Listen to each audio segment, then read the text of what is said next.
A quick what? Table setup. What do you want to do? I asked for table to be 2 by 2 by 2. No one told me. Did you? Sorry. No. You can move them. Okay. I think I know. Testing. Hi. Hey. How are you? Good. Testing. Okay, so we're live. Testing.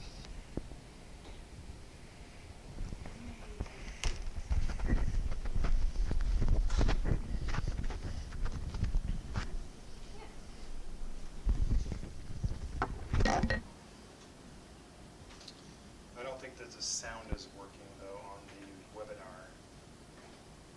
Celeste, let's see. Can you text if you hear me? Or use the bar?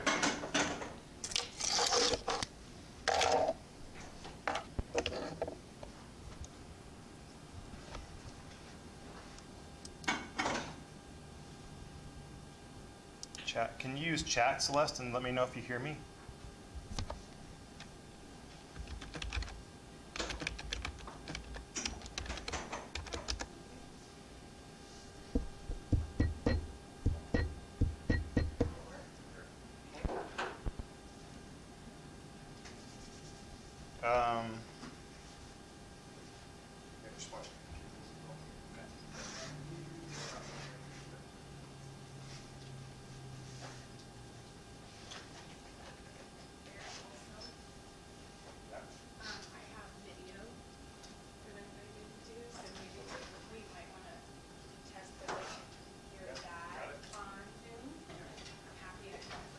It'll come out on the speakers probably. Okay.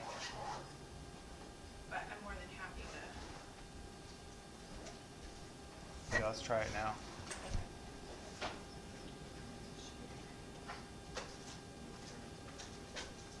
Okay, we might get some feedback, so stand by. Testing 1, 2, 3.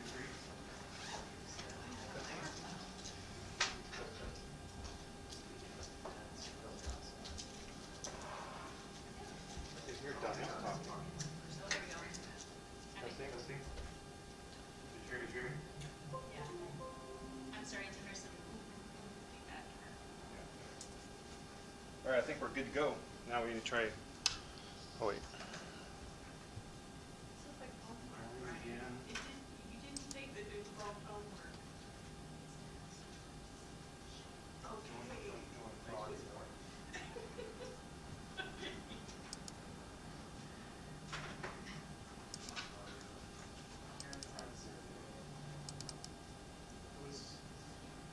Let's try that.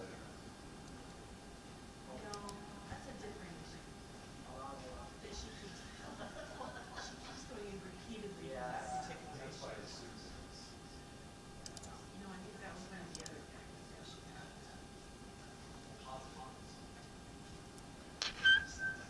Writing's not that easy, but Grammarly can help. Sounds like it. This sentence is grammatically correct, but wordy and hard to read. It undermines the writer's message. Now it's time for something more wholesome. We're in this game tonight, in which the contestants It's working. Yeah. That's good news. So we're live. So what's going on is we're live back there on YouTube and on Zoom.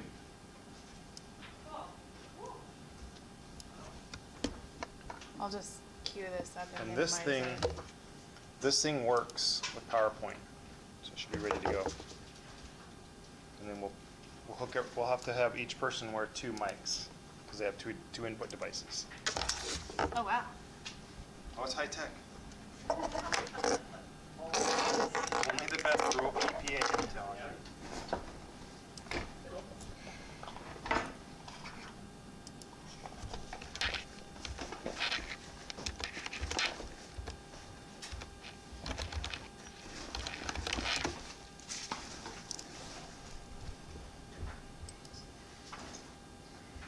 I'm not quite sure about the video though. Hey, Rob, how you doing? Good.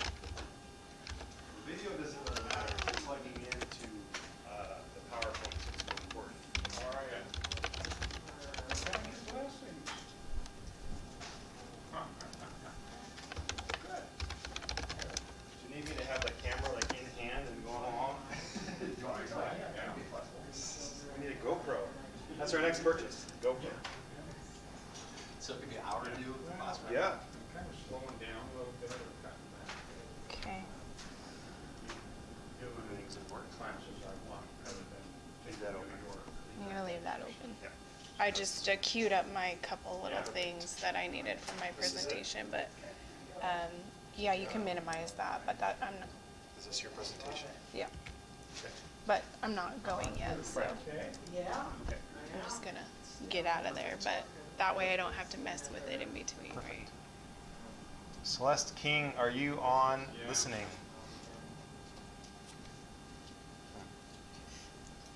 Who's up first? I think it's me. You? Brian had to attach it. No, I need to attach it. Yeah. Yes. Will you put this on? Do you, In a second. you want it long or just put like in your coat pocket there?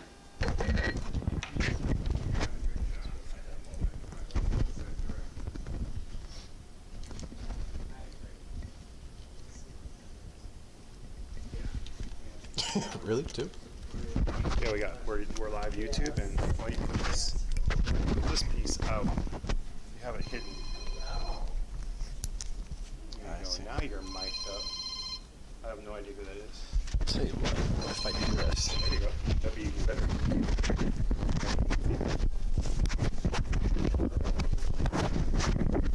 I refuse to do the tie. I want to have words with somebody that thinks a news is professional. Yeah. Is this You your know. PowerPoint? Yes, it will be, please. Yes.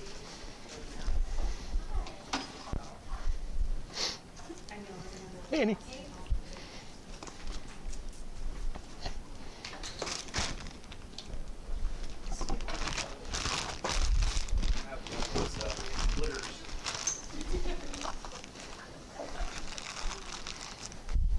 And again.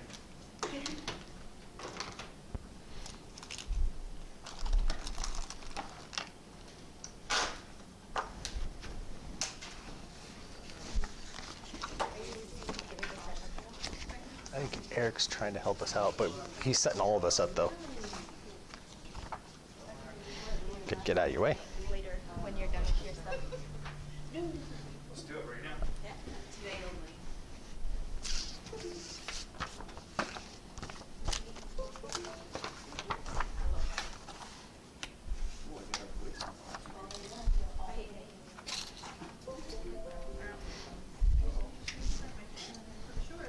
Fat, too wide. Annie? Yeah. Thumb drive? Oh, I was gonna Oh. pull it up. Okay. Okay. Oh no. She's fancier than us. No, I'm not. I'm just, I really stumped it. What do you do here? Share the screen.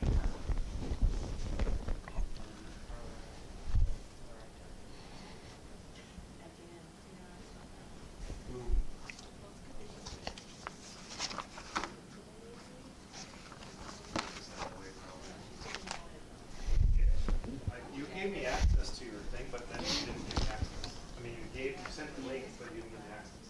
Really? Can you try again? I think I went and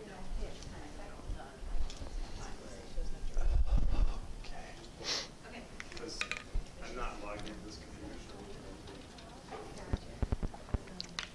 All right, so when we switch speakers, let's remember to. How much of a break in between? I think 15 was scheduled, but if we can go faster than that, we might go a little quicker. Got a thumbs up from Rob. Ooh. Do we want coffee? Perpetually, yes.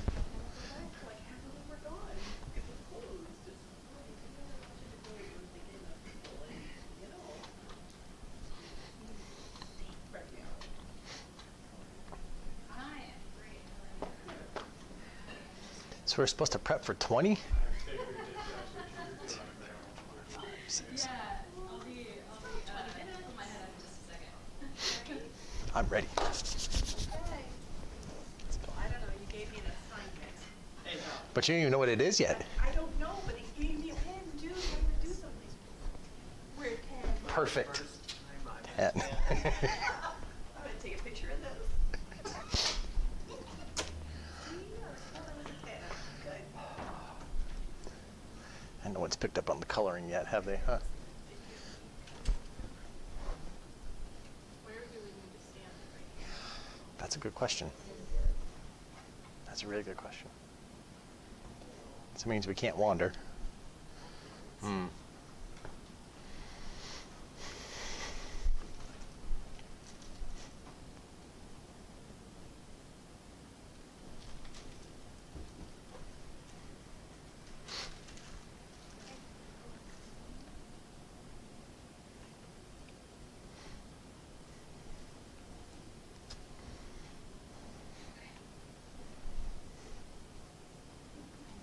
Awesome. So are we still introducing? Are we still introducing one another as intro, or are we doing an intro on our own? Oh, I never knew that. Okay, cool.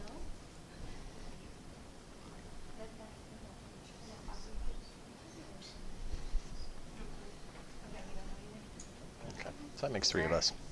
Are you taping these? Yeah. Awesome. Thanks for doing my day. So what? Annie, this is Sorry. you? Yeah, you're fine. Yeah, that'll be mine. Okay. And then I'll have to do You know how to it play present. it? Sorry? You know how to play it in Google? Yeah, all you'll have to do then is hit present at the top there. Yep. So we got that, we got this round, we got this one, and then we need to pull yours up, right? This is Yeah, it's on a thumb drive. Right. That is, I think, Kendall's.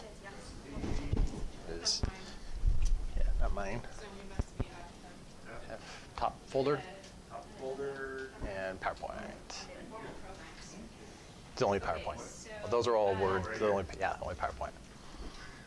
I mean, notice this purple. Yes, please. Like Or F5. Or that works too. keyboard shortcut. Yeah. And then like Shift F5 is if you want to go to a certain slide. This If you're like thing partway through. works.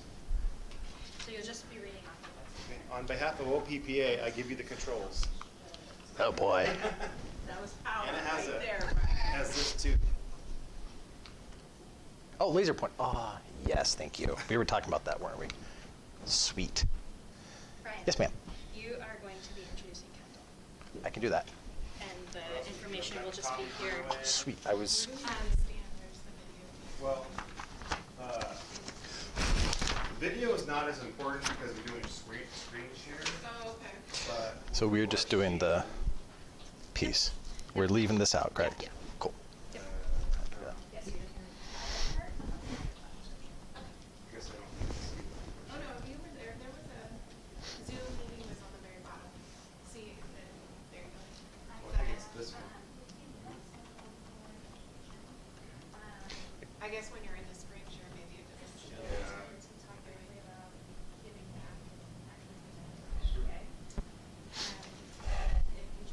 Oh, you know what, as I close it here, here's what people are seeing. So, you can be here and see the person, right? And you can be out here and see. But this one isn't important. What people are seeing is the little thumbnail, and this is the big screen. Okay, thank you. And then YouTube's over there, blasting the whole thing.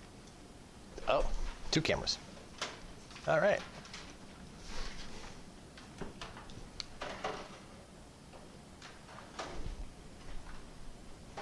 Cool deal. So the people who are going to be watching the recording there, they're going to be seeing the PowerPoint presentation. Yeah, they're basically seeing this. The big screen is your PowerPoint, and a little thumbnail of the picture of Of the you. speakers off to the side. Okay. You can see what they're seeing if you want to pull it up on your phone. Oh. Download the Zoom app. Do we do a mic test? It's working. I tested it. Okay. If she pulls it up, we'll see it. Make sure it's working.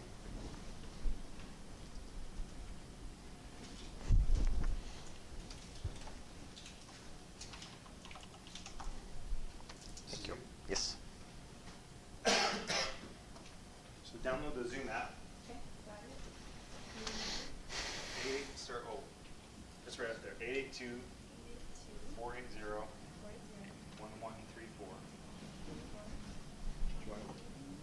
Turn off your audio.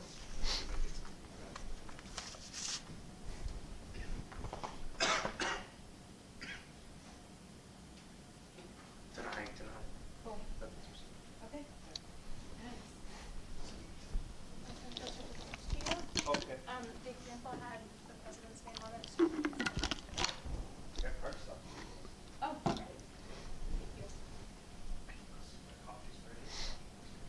That's an important question. Can I help you with anything?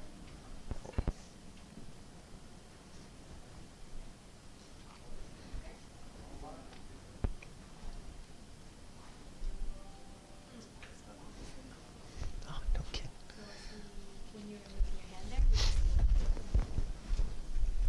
yeah. Sweet. Totally can't see your face though. Can I see your- That Oh, would be a problem. is that the camera? That's gonna be, I guess that's the camera. That's what we were just looking at. Across our tiny little camera. I didn't even realize there was anything on.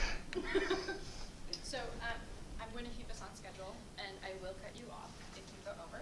So, by 2 and some, because we need to make sure that everybody has an opportunity. Okay. And you know, mine's only 20 minutes. So What? Mine's only 20 minutes. It's only 20 minutes? Yeah. Oh, So okay. then I think we'll need more than. I'm right at an hour. If I'm over 20 minutes though, please feel free to give me a couple minutes because I need to keep mine at 20 minutes. Hmm. Okay. My goal is to keep mine under 20 minutes. Okay. It shouldn't Okay. be an issue though, I can tell Right. you. So, That'll work. Great. Cool. There are sandwiches and cookies in the back. I'm bringing coffee. Beautiful.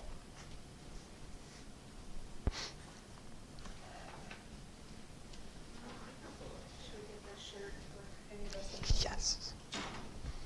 There's the elixir. Very much appreciated, Eric. Thank you. We should all wear this one day. Styrofoam cups. Sugar, sweetener. Sugar and sweetener, same. Creamer, sure. Sweet.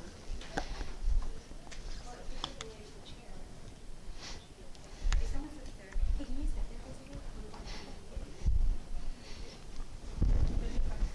Nope, it's perfectly just the light so you can't see it.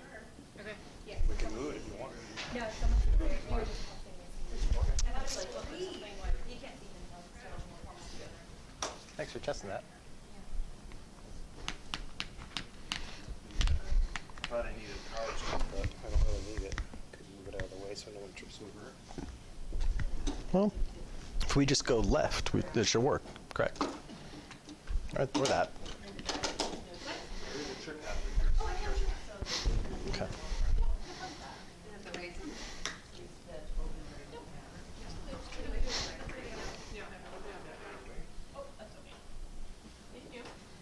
So do you get to work with Donnell? Maybe I'll send someone my own. Oh, there you go. Yes, she does. Notice that says get to. Get to. Yeah. This one, this one, and that one. Oh, yeah? I get to portrait them every day. Gail is retiring? You see where Gail's retiring? Yeah. So you count down 25 days. Gail Carter. Oh, really? I don't know. She's gonna go potty.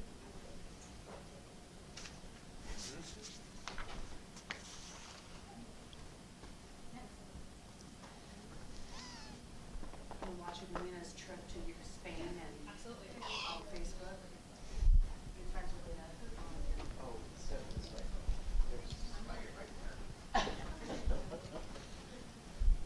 Eric, kill it. Brian, kill it. Thank you. I've got 5 years of experience with that one at home. Lena Ferris? Oh. Just look it up. Leave that one alone. Do, do, do, do.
frizzly and shaggy there for a while.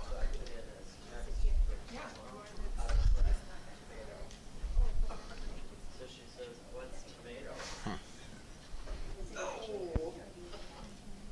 Yeah, I, just gonna help it out there for, cause it gets both your face.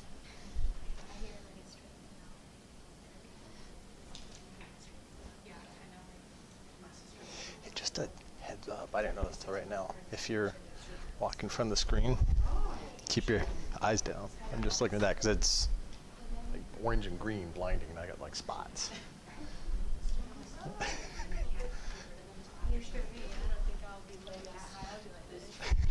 It's like I'm just looking normal.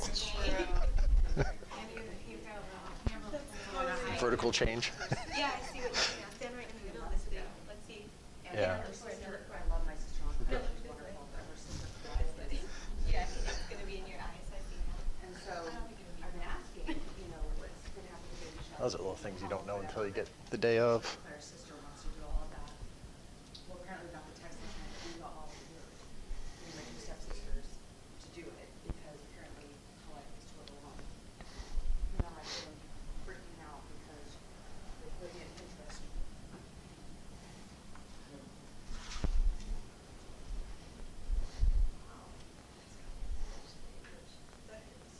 Yeah, they're not looking nice. Hey, Rob.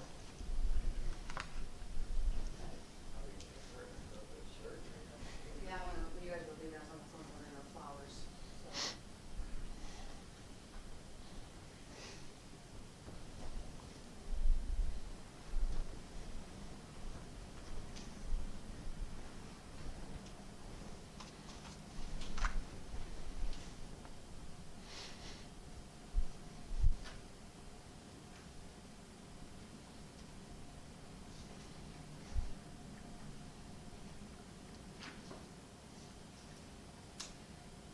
So I'm not sure there's gonna be 20 people. Well, But we're set for 20.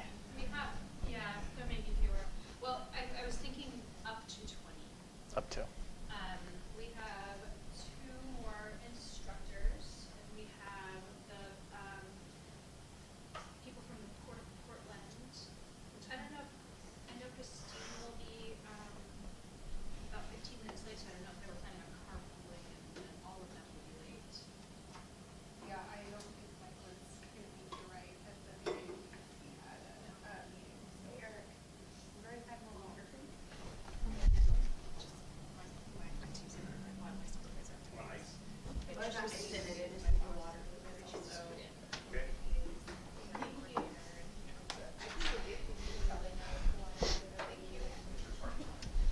She didn't know much about my presentation. Yeah, but she didn't know much about the teachers.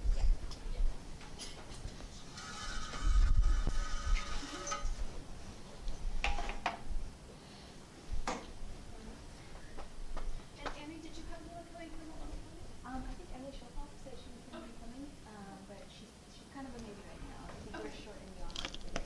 Yeah.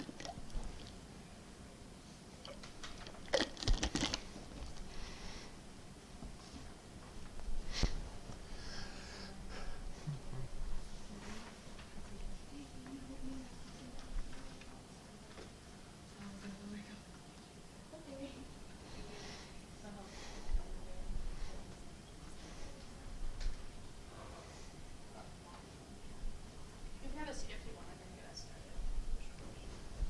I mean, unless you'd like to pace. I am a pacer, which is bad, Whatever you prefer. but I can sit.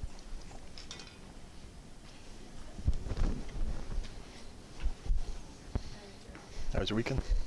How was your weekend? Yeah? Yes, yeah, good timing on my part. My mom over for a nice barbecue barbecue. Yeah?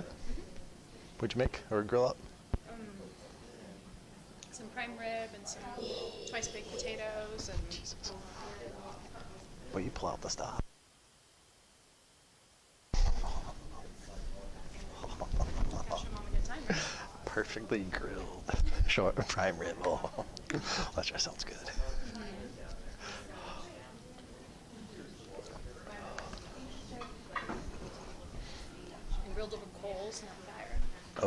Truly no taste grilled. of it. Yeah. I mean, The charcoal, propane is, not. propane is good for,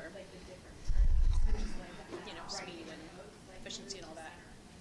But to do it right, It's better. yeah, it does. Propane's good for like marshmallows. Big, like, having lots of people over, Oh, it's easier. Or just like quick burgers. hmm. You don't want to wait 20 minutes for the coals to be ready to grill for 5 minutes burgers, Oh, I see. I see. I was with you on the charcoal. Let the charcoal heat up, then make sure it's white, and then turn each brick, and so it's evenly heated, and then make sure it's a round barbecue instead of a square. Oh, that's the best way to grill meat.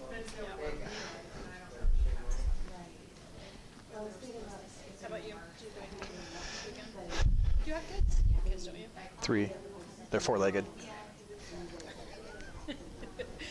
but I treat them as kids. Okay. And actually, we had. Yeah, same here. I have 2 dogs. I didn't know that. Okay. I have a flat-footed retriever and a cocker. Oh. So you have a medium and large size dog. I prefer medium. Hmm. I didn't know large was going to get large. We're not told what he was.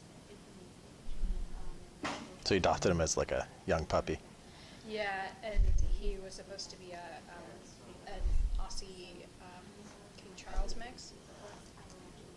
That's what they told us. Which would have been more in the probably 30-pound range, which is kind of what I like. Because Aussies, I think, are generally about, 50? Yeah, 35, 40, 45 fish.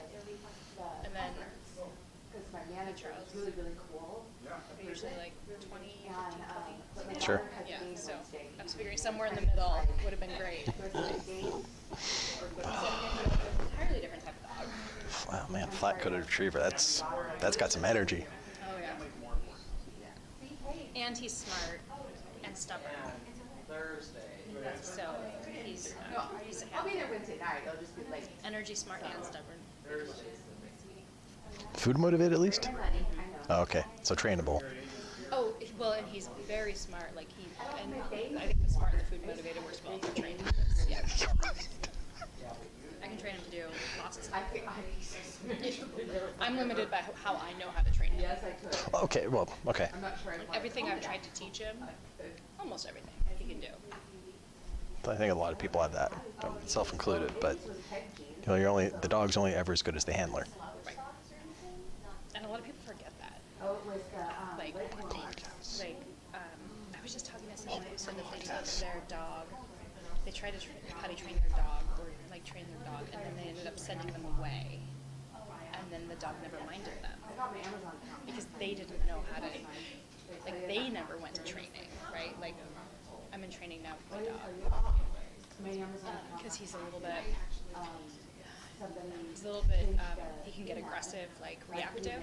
Oh.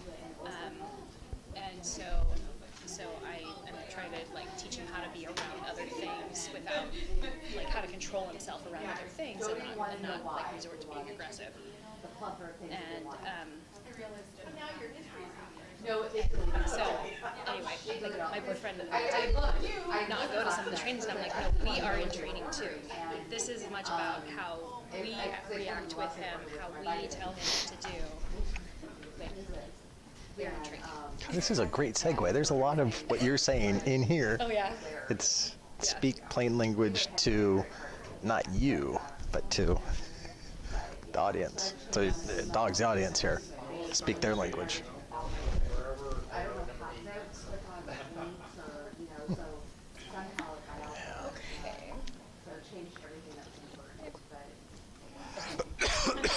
didn't think I was going to be able to find those ones. Yeah, it's tricky. They took me to some housing area. Yeah, I did that to me the first time too. So, The first time trying to find this, I did the same thing. Yeah. So I know where, and the only way I remember was somehow I hit 70.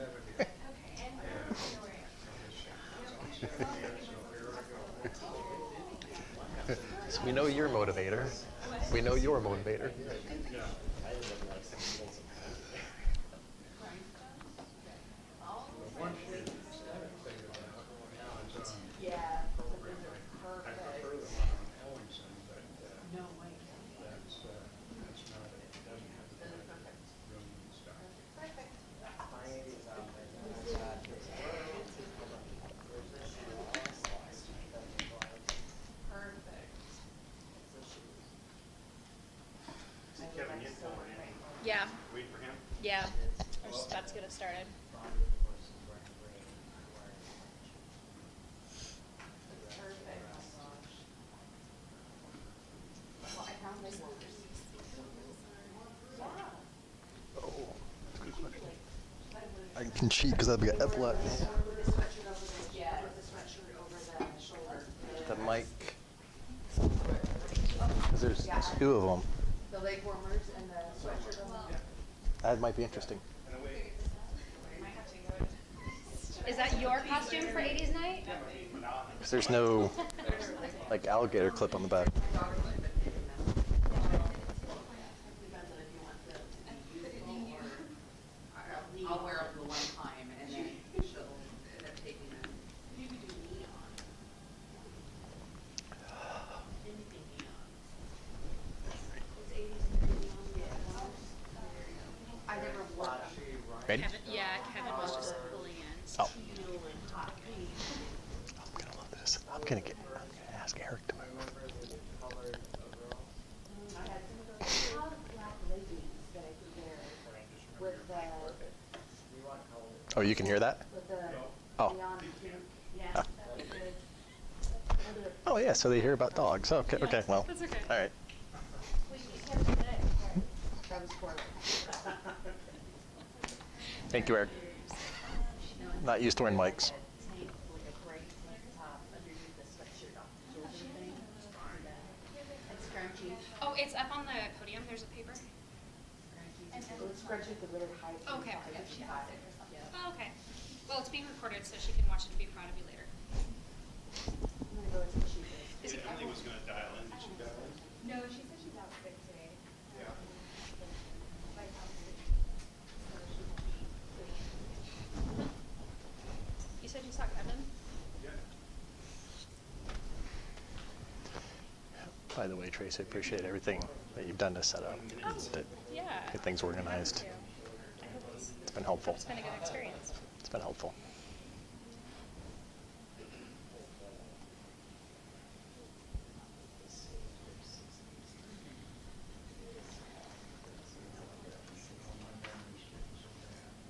Away from the main street.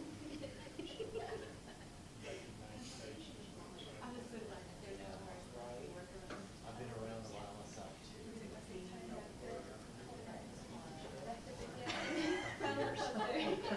No cars around me. No pressure.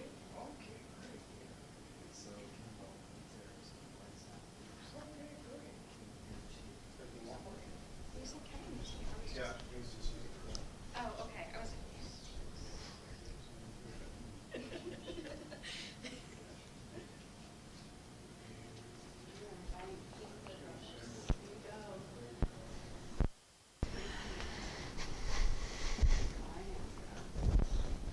I'm surprised. Oh, sad. Totally sad. Do you want me to use I should go try to scrunch or just black one for my leggings. I mean, you got the 20 emails that I sent everybody. And all of the emails between all of you also. I know, it's coming. Take an old one, cut the collar out, and it gets really big. I will give you a couple minutes on the back end, just so you know. Oh, actually, I'll get us started at 12:15 anyway, so. Oh, gotcha. Yeah, so just make sure that you're not cut off. I know, it's weird to look at it and then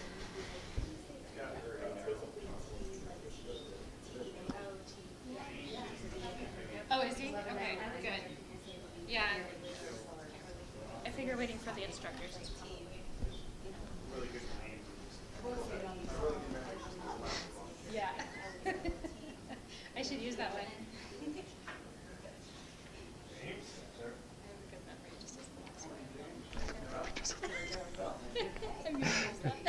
for the short term, it's extremely good.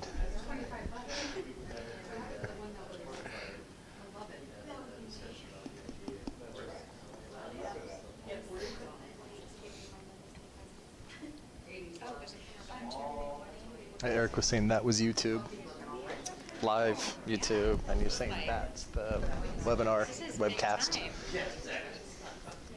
So that one cut off your head? If I get I should be fine. if I get too close to it, it does. Okay.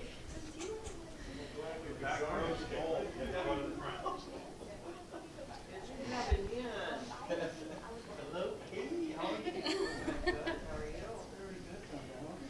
All right, I'll go ahead and get us started. Thank you all so much for coming.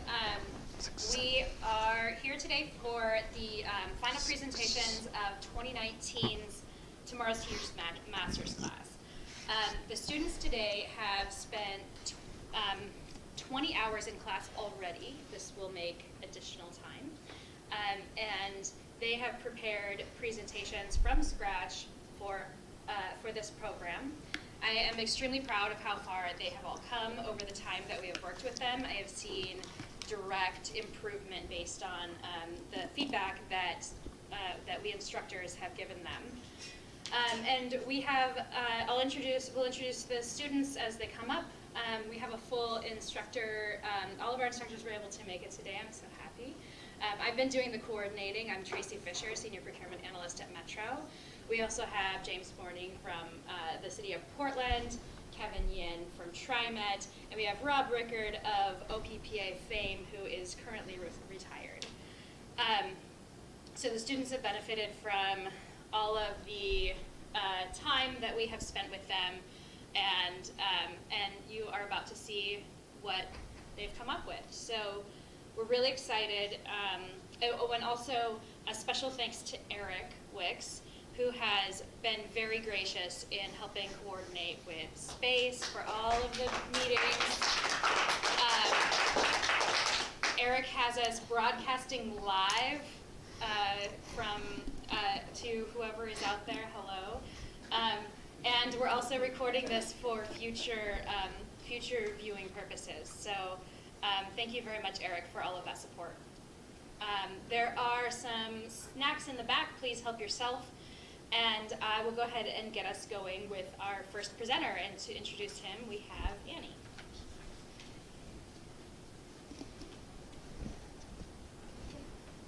Hi everyone. Brian Mullen is currently working for the Oregon Department of Transportation, ODOT, as a program coordinator with the Consulting Services Unit. He has over 10 years of contract administration related experience, including working as a compliance supervisor and manager on an overseas Department of Defense contract valued at over $7 billion. As a compliance supervisor and manager, Brian consolidated thousands of annual audit results and streamlined internal procedures to directly support external audit requirements while working closely with defense contracting auditing agency field auditors. Before coming to ODOT, he has also worked as a senior contract specialist for the state of Texas under a Health and Human Services contract, conducted compliance reviews for the state of Oregon's small business certification programs, and as a contracts manager on an overseas search and rescue contract. In his free time, he enjoys spending time with his family, friends, and dogs, and also volunteers at the Willamette Humane Society supporting their local programs while the dogs await their forever homes. Please help me to welcome Brian to the stage. Cool. Awesome. Well, good afternoon. I hope everybody can hear me. If not, I can speak up. Just speak up to tell me to speak up. But as awesome Annie said, my name is Brian Mullen. I'm with the Oregon Department of Transportation, the Consulting Services Unit. And a couple housekeeping items before we start. If anything happens, there's a health emergency or anything, we're actually in a pretty good facility for it, short of a hospital. Stop many of the staff members outside. They probably can help you out with CPR if that's necessary. If you need to use the bathroom, right outside these doors, turn right, immediately on your left-hand side. Anything else, drinks, refreshments, thank you, Tracy. They're right there in the back. So today, we're going to be going over simplifying audits as a learning style approach. So for example, if I say the words there, and there, they're all the same, right? But if you read, they're not the same. So with these three words, we can clearly see the differences when they're written down, but not necessarily understand the difference without context when they're spoken. So we have three main types of learning styles from adults. It could be auditory, with the ears, visual, something with the eyes, or it can be kinesthetic, with the hands. And of course, there are varying degrees of those three items mixed with someone's learning style. That can also be the case. Audits and individual learning styles. It's like, may not be something that people think go together, but during the course of this presentation, we'll go over some concepts where the two ideas overlap and how the learning style of an auditor actually impacts the results of the audit findings. So how you respond to the auditor, or lack thereof, actually helps play a role in that final outcome. So if you work in a place with internal audits like unit, in the end, it's really in your interest to know how to communicate and correspond with them in their language. And of course, vice versa.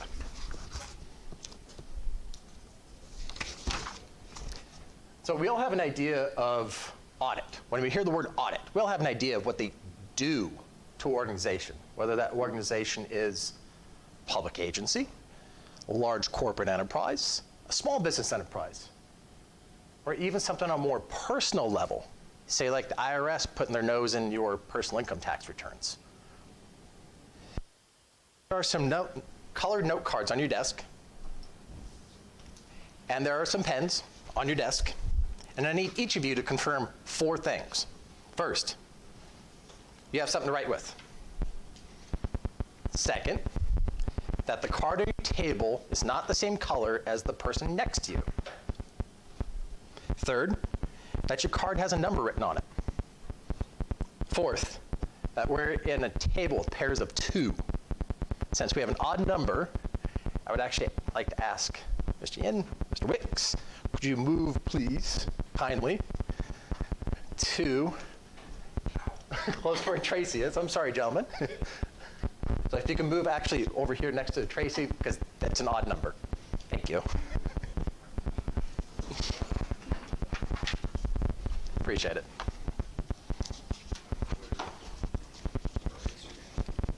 That's okay, you can do that over here too. So by the end of this presentation, we'll have an understanding of how learning styles have an effect on the final audit results, how changes in audit objectives change the audit results themselves, and how changes in people affect the final outcome.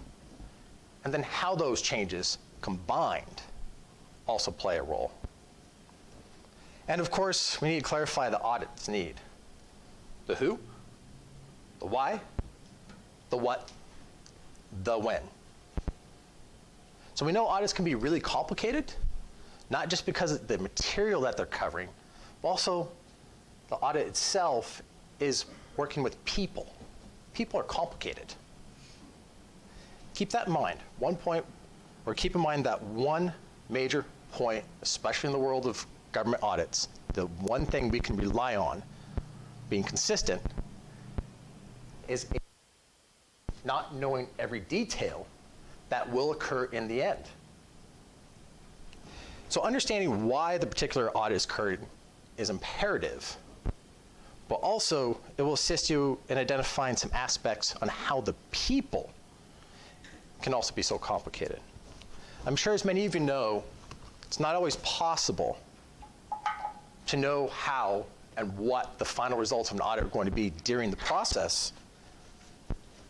But you know the old adage, hindsight's always 20/20, there's a lot of truth to that. But take a step back and note that sometimes the audit itself is on a regular schedule.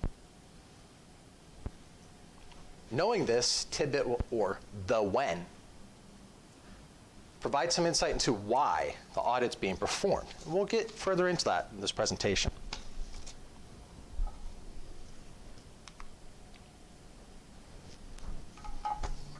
So when you first hear the word audit, what do you think? What's your initial reaction? What are your thoughts? What do you do? It could be uh-oh. It could be something else. It could be, there's a lot of different answers. Do you think someone else is going to be diving deep into your work and what you've done and how you've done that, why you've done it, the methodology, the practice? Or do you go collect information on tasks and projects that you've completed over the past year and get that organized? Or do you go back 5 years or 3 years? Do you look up what the auditor has done, what the auditor has actually finished, what audits they have completed or not? Do you research statute and rule to figure out what the auditor can and cannot recommend and tell you? Is that what you need? Or do you just assume someone's going to tell you off in some formal letter and you're just going to have to follow what that letter says, and that's it? So in other words, think about the type of response you're going to give to the auditor. Is it offensive? Is it defensive? Is it aggressive? Is it kind of passive? Or some mix? Think for a moment, how often do you see auditors come to some place that they're going to audit without first having something in writing? Whether it be emails, copies of procedures, a draft audit report, whatever. So raise your hand if you think an auditor would actually come to you and start auditing without having something tangible in writing first before they show up. There's reason for that.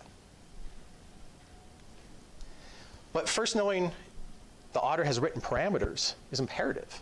You need to understand what their parameters are, but also who that they're performing the audit on, when they're performing that audit, and why they're performing that audit gives the gauge for how you are being audited against. So a quick multiple choice question here for the group. Answers A, B, C, or D. You can choose any answer you want. So answer A, there's no right or wrong answer here, so don't be concerned with that. Answer A is, how many of you would respond to an auditor in a very offensive manner? You're going to be out there in front trying to identify where the auditor's going to go in the end, figure out where they're going to end up, and know what the final audit results are going to be. One, okay. Maybe hear all the options first. Yeah. Guys, you're jumping ahead on me here. I like this. Or option B, a defensive manner. You're going to wait until the draft audit report comes out and then figure out how to position yourself from there. Same person says the same thing. All right. Or option C, an aggressive response, meaning you're going to tell the auditor what he or she can and cannot do and why. Or what about a passive response, meaning I'm just going to wait for it to come out and then just fine, whatever, I'm just going to do that. And you're just going to end up doing doing whatever it is. We have a timid group here today, except for one person. I appreciate that. B. B. Huh. A. A. Depends on who the auditor is and what the subject matter is. You have read my material. No, I'm kidding. You haven't, but it's like, it sounds like you have. But anyway, that really is engaging that auditor's learning style. That option E, or a third option. That really kind of lends into that. That's exactly where I was going with it. So the best combination in responding to an audit really is a mix of it all. You're absolutely right. So audits happen around us all the time, whether we think about it or not, or if we realize it or not. They can be a wide array of ideas, reasons, practices, so on. Essentially, when you're auditing, you are examining, verifying, or correcting something that's occurring or has occurred. When you're verifying something, think a rule or policy. When you're amending something, correction, whether that's a task that's accomplished that you need to change the direction, or examining something. So just like answering the previous multiple choice question, seeking a better understanding of the question itself, why it was asked, really gets down to narrowing the task. Consider it this way. You're going to you're watching your post-game report for your favorite sports team, right? Lacrosse, tennis, basketball, football, fill in the sport.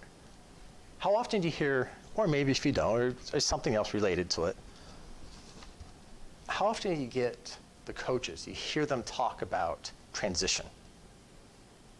You can score points on offense, you can score points on defense, you can score points on transition plays, fast breaks, turnovers, special teams, what have you. So the coach is basically breaking down what it is. They're auditing their team's results, the output, what to do next time so they don't make the same mistake. So you can score points on anything. The point is, many good audit results include a combination of different answers. And knowing when to change between offense, defense, transition is really the key element, but also the style of how you make that transition is just as important. Really take the time to get to know your audience and how the auditor processes information, not just you. So suppose you work in a unit that oversees and administers health insurance and policy text.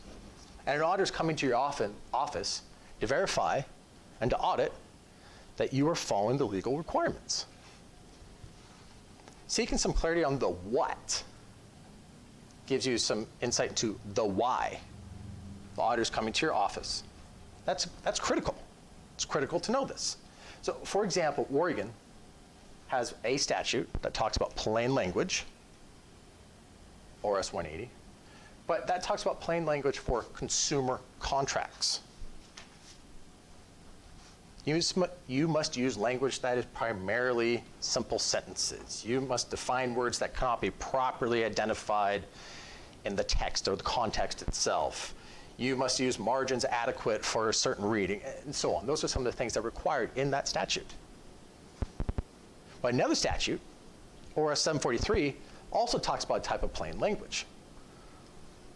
That's plain language related to health insurance policy text.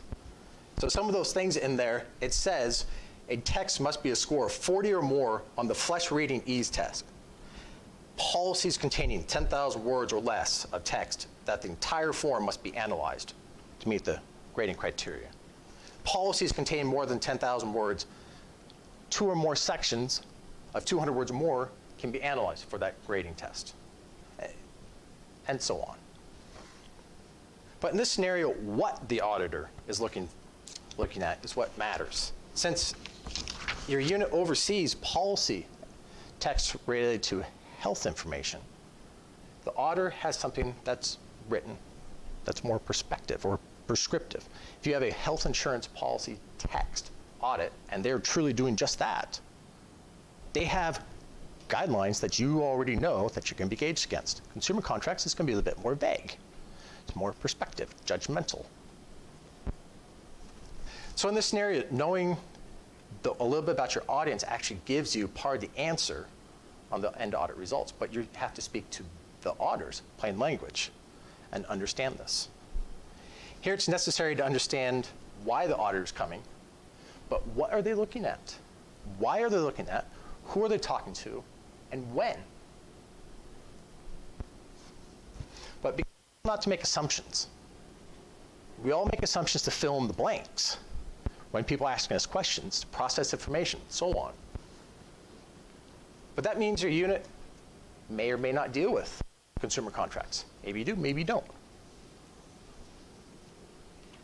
There's a material distinction here, knowing the difference between what an auditor is looking for despite what you do as a subject matter expert. We'll get onto that a little bit later on, but that really hits at the heart of the who, the what, the when, the why. So you need to know your audience well enough to answer, is that auditor visual learner, auditory learner, kinesthetic learner? Well, what about a mix? How does he or she process that information?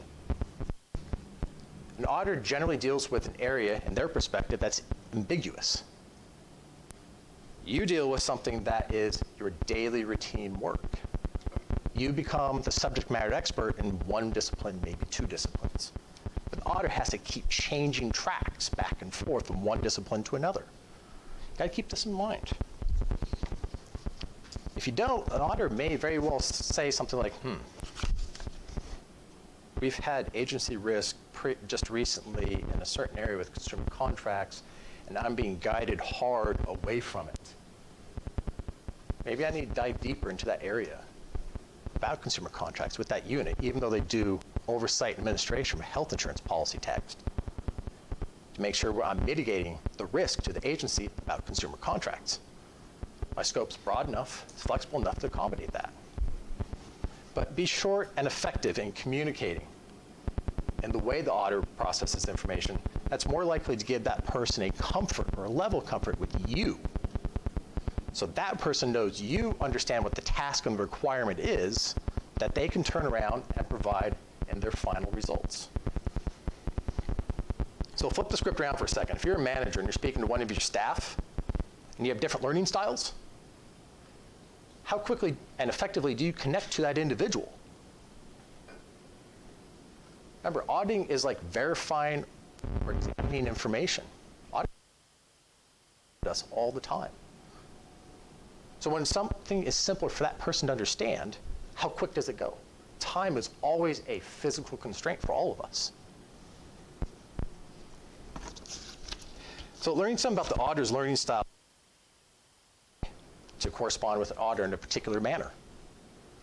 You know, may have a huge workload and is diving deep into a particular subject matter that he or she is not the preeminent expert in. Individual auditor has to keep adjusting. That person isn't going to know everything. So you have to help that person out. You have to connect to that person.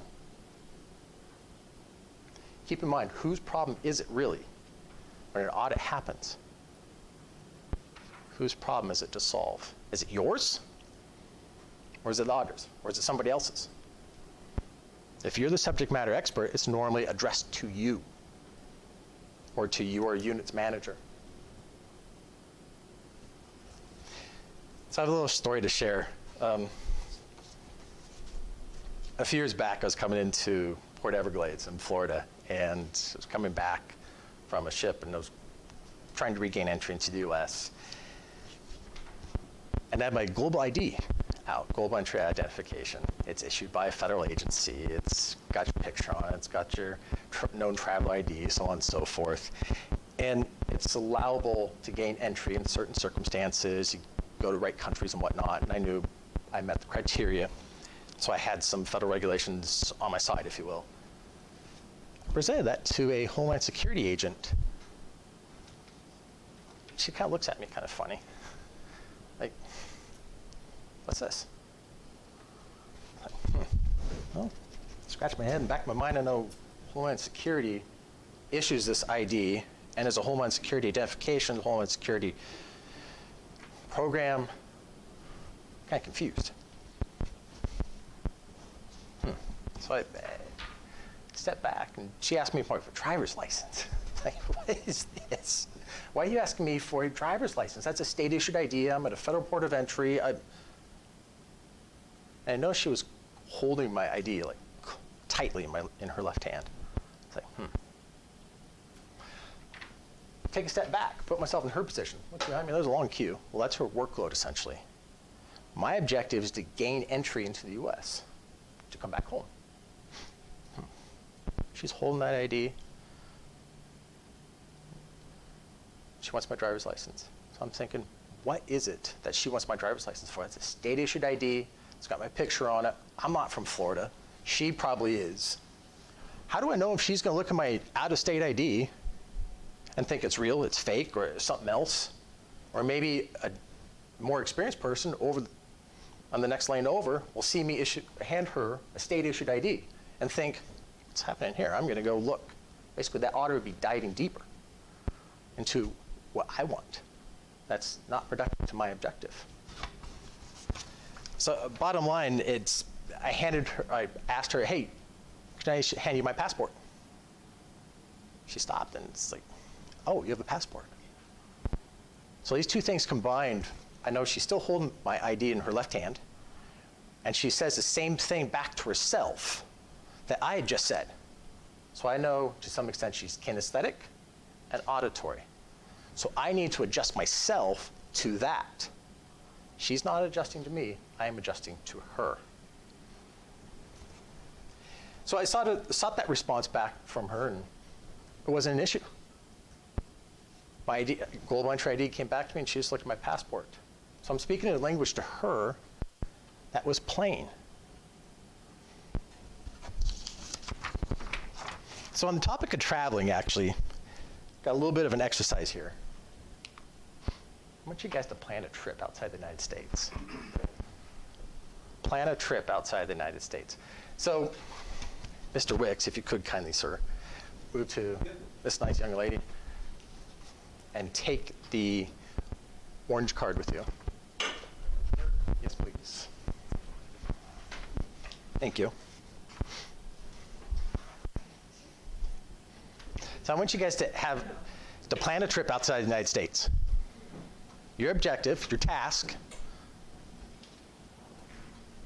has a budget of $10 billion. Your time frame is 2 years.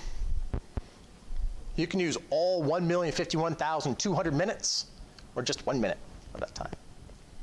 You can use all 10 billion or $1. Doesn't matter. Anything in between. Any mode of transportation. Maybe you decide, hey, I want to go visit the awesome city of Kagoshima, Japan, and I'm going to go by kayak out the Willamette, down the Columbia, across the Pacific, because I've got 2 years to do it. Yeah, no problem. I want to break out my kayak. I haven't used that in a while. I'm just going to go for a bit of a spin across the Pacific. I'm not afraid of that. Any mode of transportation is allowed. You can kayak across the Pacific, do whatever you want.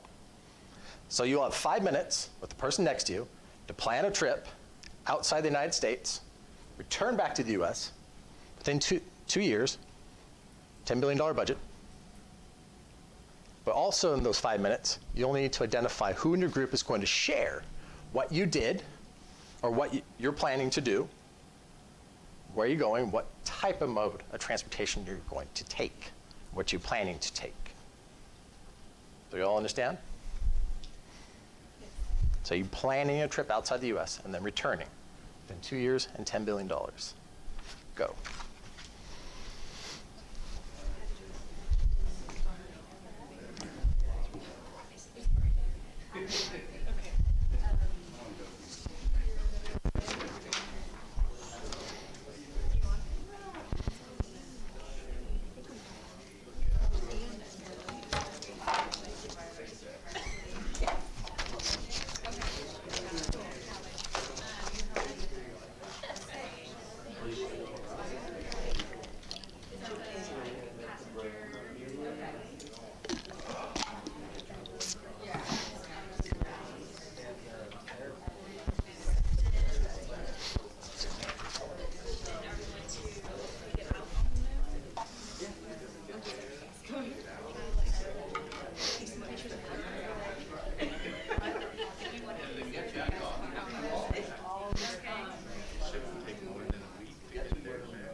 Once we're there.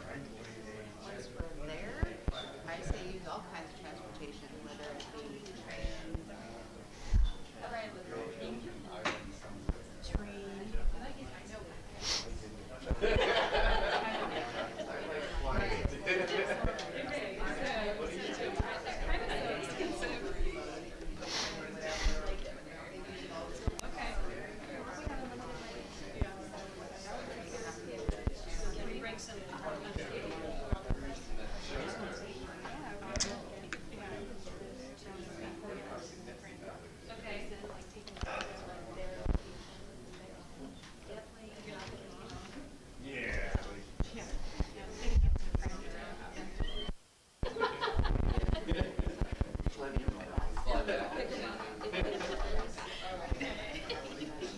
I think that sounds pretty good. How long do you want to stay in Tahiti? Are we gonna spend the whole 2 years?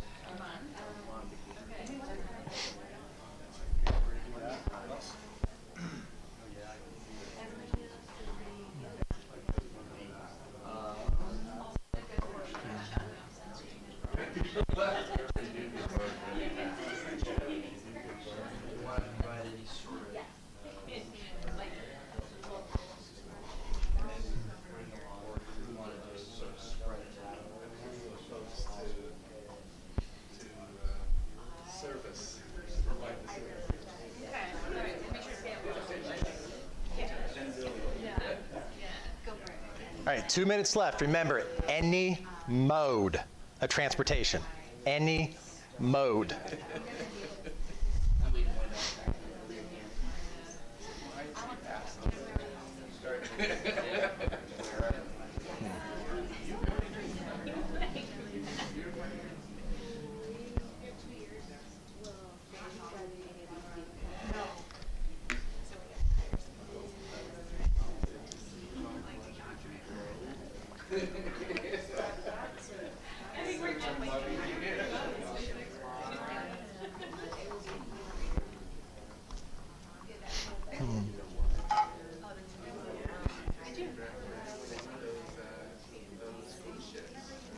Yeah. You want to be all alone on the tube? I think I would like. You know what? Well, I think we could have like. We could bring a good amount. We should go like thousands of people. So you can still have like a bunch of get down there and then like spend time with them. And not like take it out.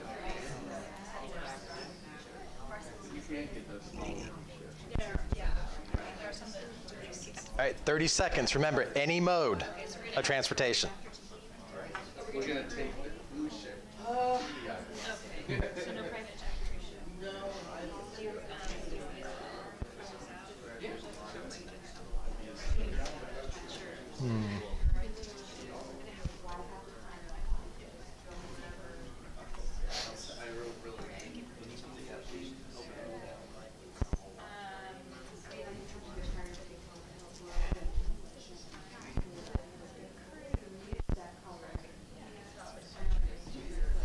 All right, time's up.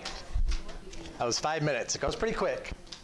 I noticed actually some of you would write things down. Others would talk to each other back and forth, face to face. Others yet went to another tool they had at their disposal. They went to their phone to pick up a map.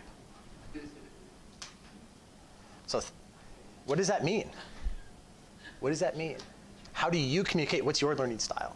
If you were an auditor, are you actually looking for a phone or a map or something to see something because you're a visual learner? Maybe you're writing a list because you're also visual. Maybe you're talking face-to-face to somebody eye to eye because you're primarily auditory. Maybe you're making a bunch of, I don't know, props and actually drawing the map or drawing the globe and making a path or route you're going because you're kinesthetic. Maybe some balance in between all that. So when you go somewhere, it's pretty commonplace you need to have a government ID. Government issued ID. That's pretty common. It could be a Homeland Security issued global entry ID. It could be a passport, a driver's license, whatever it is. But why do you take that type of ID with you when you go to different places? Do you take different IDs with you if you're going to your neighbor's house versus to Europe or to Asia? Why? Because you've gone through the experience. You've been audited on it before. Remember, you're examining information, you're verifying it, or you're making sure it's correct. You're changing yourself based upon a past experience, so you don't repeat the same mistake. So in a sense, going through customs, it is akin to passing an audit. So first you do something, things change, whether it's the law, the people, or whatever, or maybe both, and you change and adapt to that. It's basically an audit. So at a border crossing, you're being audited by somebody you don't know, who you've probably never met before, very well may never meet ever again. And you're being gauged on your travel ID, your travel documents, based on what that person knows to be correct, what that person knows to be the law, what that person knows in order for you to cross the border for your objective, regain entry into the US. That person could be completely wrong and not know it. But does it really matter at that point in time? Does that person, in effect an auditor, knowing the law or not knowing the law, what you can and cannot do, does that really lead access to your objective of re-entry? Or do you need to adapt to it to meet your objective? And how do you do that? So depending upon the auditor's learning style, you need to figure out on the fly how to communicate to that person as you go. Maybe just talking to them doesn't work. Maybe you need visuals. Maybe you need to pull up a map on your phone. Maybe you need to talk to the person eye to eye. Maybe you need to, what it is. You need to figure that out and communicate to them in that style. That's your advantage. That's towards your objective. So remember, it's not the auditor's problem to solve the issue. It's yours. You're the subject matter expert. It's your name on the audit letter, not the auditor's. That's a huge difference. So let's say in a, like right here, if someone's pacing back and forth waiting for this conference room, they're walking back and forth, back and forth, back and forth. And you're a visual learner, and you're an auditor, what is that person communicating to you? But is it really? Time to be out, time to be done. And what's the priority? Is what you're doing more important? Is what they're doing more important? You don't know, but that person's clearly communicating something to you because it's your learning style. So you hear people say things in various manners, continuous process improvement, or implement new processes and procedures and whatnot. It's akin to like changing some of how you approach an audit because the requirements are changing, so you need to adapt to those requirements. So audits, whether realized or not, occur around us all the time. All the time. They're just, maybe we realize it, maybe we don't. Again, it's examining or correcting an action or an item that has occurred. So let's start sharing some of your travel ideas here real quick. We're going to start with the highest number of cards to share first, but keep in mind, please be short, concise, 30 seconds. Who's going to present? And we'll go down numerically, down to number 1 from 10. And give us what you're doing, bullet please, real quick, what type of transportation you're taking, and how long you were doing it. So ladies. Okay. So we were going to do a loop, not totally around the world, but close. So we are traveling by car to Portland. We're jumping on the plane, going to LA. Then we're going to jump on a cruise ship and go to China. We're going to take the train across China, up and up to Russia. Once we get into Russia, we're going to do a tour bus ending in Denmark. Now you know why I had to have my phone. And then from Denmark, we're going to fly to Greenland. And then in Greenland, we're going to jump back on a cruise ship to go to Halifax. And then from Halifax, we're going to fly to Portland. Awesome. So different types of transportation, lots of schedule. Under budget, over budget? We would be under budget. Under budget? We could afford to spend $2 billion at each place. Figure that will probably be okay. Awesome. Thank you. How about you guys? We decided to take a trip to Europe. We were Okay. going to take a private jet over to get a bunch of days. And then once we're there, we're going to do a variety of different modes of transportation.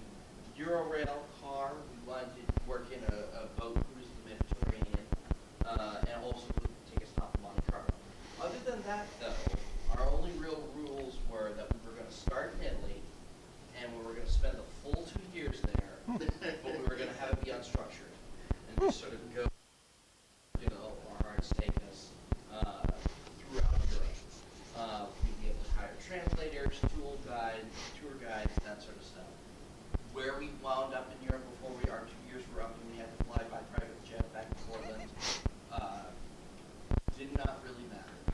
So we probably would wind up using most, if not all, of them. Okay. Awesome. Thank you. How about you, gentlemen? Well, being a responsible government employee.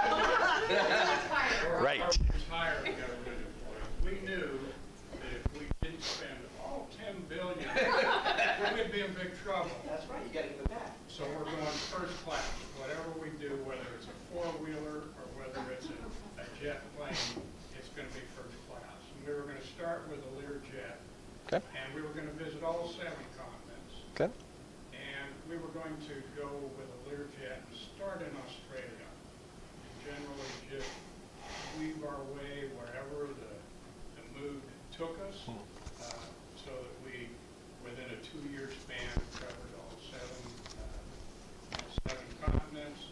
We had transportation from carts in Africa to dog sleds in Alaska and stuff in between. All First class. First class dogs. Buses. Awesome. Well, thank you. So you're going to be at budget. That's what I heard there. All right, how about you two? Same here, we're gonna get that budget. We're gonna fly, and we were both fans of Amazing Racing, so we're gonna fly first class. We're actually gonna rent a jet. Okay. We don't wanna buy one, we're gonna just rent it.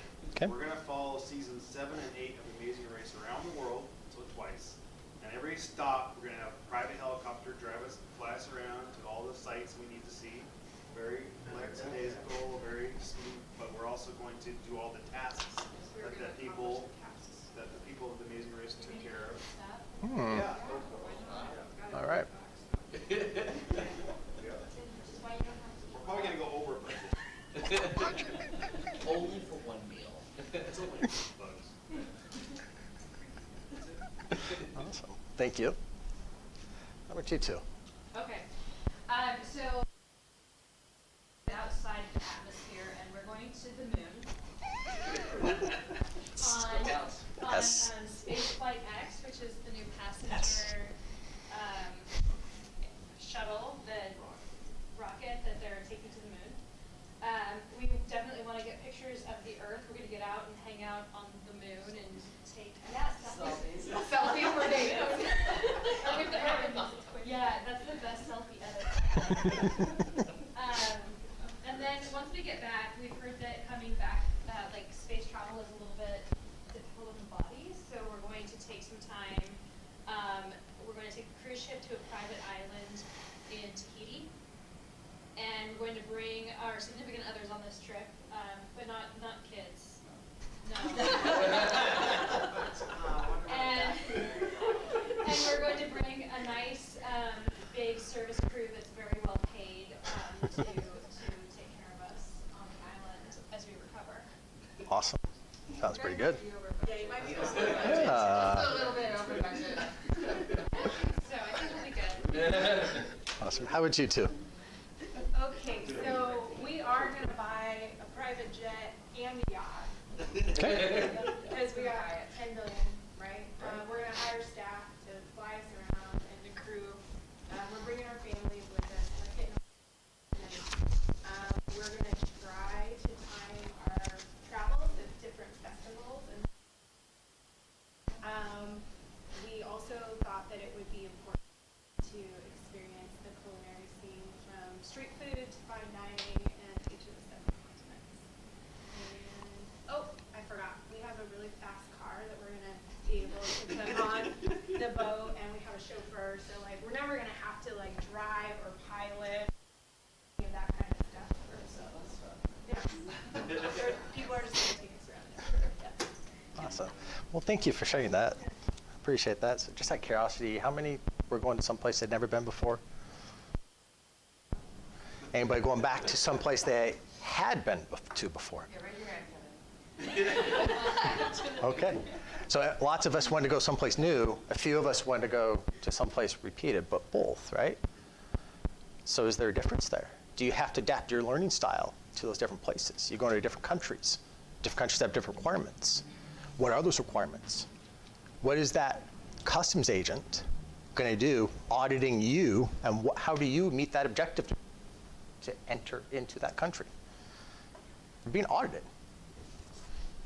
Someone is examining information against you. So narrow the ask. Narrow the ask will help you understand the auditor's needs and objectives, but it will also build a formed rapport. But don't hang your hat on rapport building with an auditor. It's a two-way street. You, as a subject matter expert, and the auditor, it goes both ways. Perhaps the auditor is under political pressure and doesn't yet know how to navigate those political landmines. Sometimes auditors use as political leverage points to help justify a directive or bulletin management mandate. But don't answer this out loud, but think to yourself, your initial reaction planning a trip outside the United States. Think to yourself what your first couple steps were. Did you make assumptions? Let me ask again, did you make assumptions? Answer it to yourself, but did you make assumptions? And what were those assumptions? Why did you make those assumptions? And what made you react to those assumptions? How did you react to them? You're planning a trip outside the United States. Did that person next to you influence part of your decision? Why? Why? You need to understand why. But the objective or the ask is horribly vague. You had a seemingly endless budget. Some of us were government employees and wanted to eat up the budget. That's cool. It's available. And you had 2 years to do it. But you didn't have to use all the money. You didn't have to use all 2 years to do it. Your objective was to plan a trip outside the United States. As with any mode of transportation. So I heard a number of different types of transportation here in this group. Lots of different types. But kayak was the only form of transportation stated or said to this point. Train, plane, ship were shown, but never said. So that really plays into your learning style. So are you looking at something and going, oh, yep, that's it? Or are you listening to something? Or you're doing something kinesthetic, like you're pulling out your phone to look at a map. What's your level of the mix there? These are the sorts of things you need to understand and how to communicate to the auditor to meet your objective. Who asked me clarifying questions about a seemingly open-ended budget, long schedule, and a vague description, a vague task? Who else went, yep, task, let's go. Who stopped to ask me, hey, what is this? What are we doing? What are we doing? Where are we starting? Where are we ending? When's the starting date? When's the ending date? All right, there's like different plain language statutes out there. Which plain language, for example? So with that in mind, think back a few moments around the room. How many different types of transportation did you hear? Can you name them all? So I see a couple of head nods, but they're not fully convincing. It's like, yeah, I think so. But if we could see it and hear it and write it, would we remember? So we'd have different learning styles all mixed together to communicate or convey the message. So there's one person or one table that kind of went out of orbit, which is great. So that's going to be one of my questions. Who thought about using the Soyuz rocket program? You're kind of getting there. I mean, can you go from Kazakhstan, fly in the Soyuz rocket to the International Space Station, and return within 2 years? Can you do that in $10 billion? Is that outside the United States? Everybody in here assumed we would start and stop here in this country. Can you plan a trip outside the United States with never actually hitting US soil? That's outside. Or what if that time frame was 1950? It's a 2-year time span. What's the starting date? If it happened 40 years ago, is that more than 2 years? Are you concerned about it? The when. Or is that task starting now? Then you will be concerned about it. Or maybe it's starting in 3 years. Okay, well, I can get to that later, because I have more present things to deal with. But it was with any mode of transportation, and I really recognized a lot of you guys went out and about and got different modes. And ironically, the one type of transportation spoken was never used, right? So we made an assumption.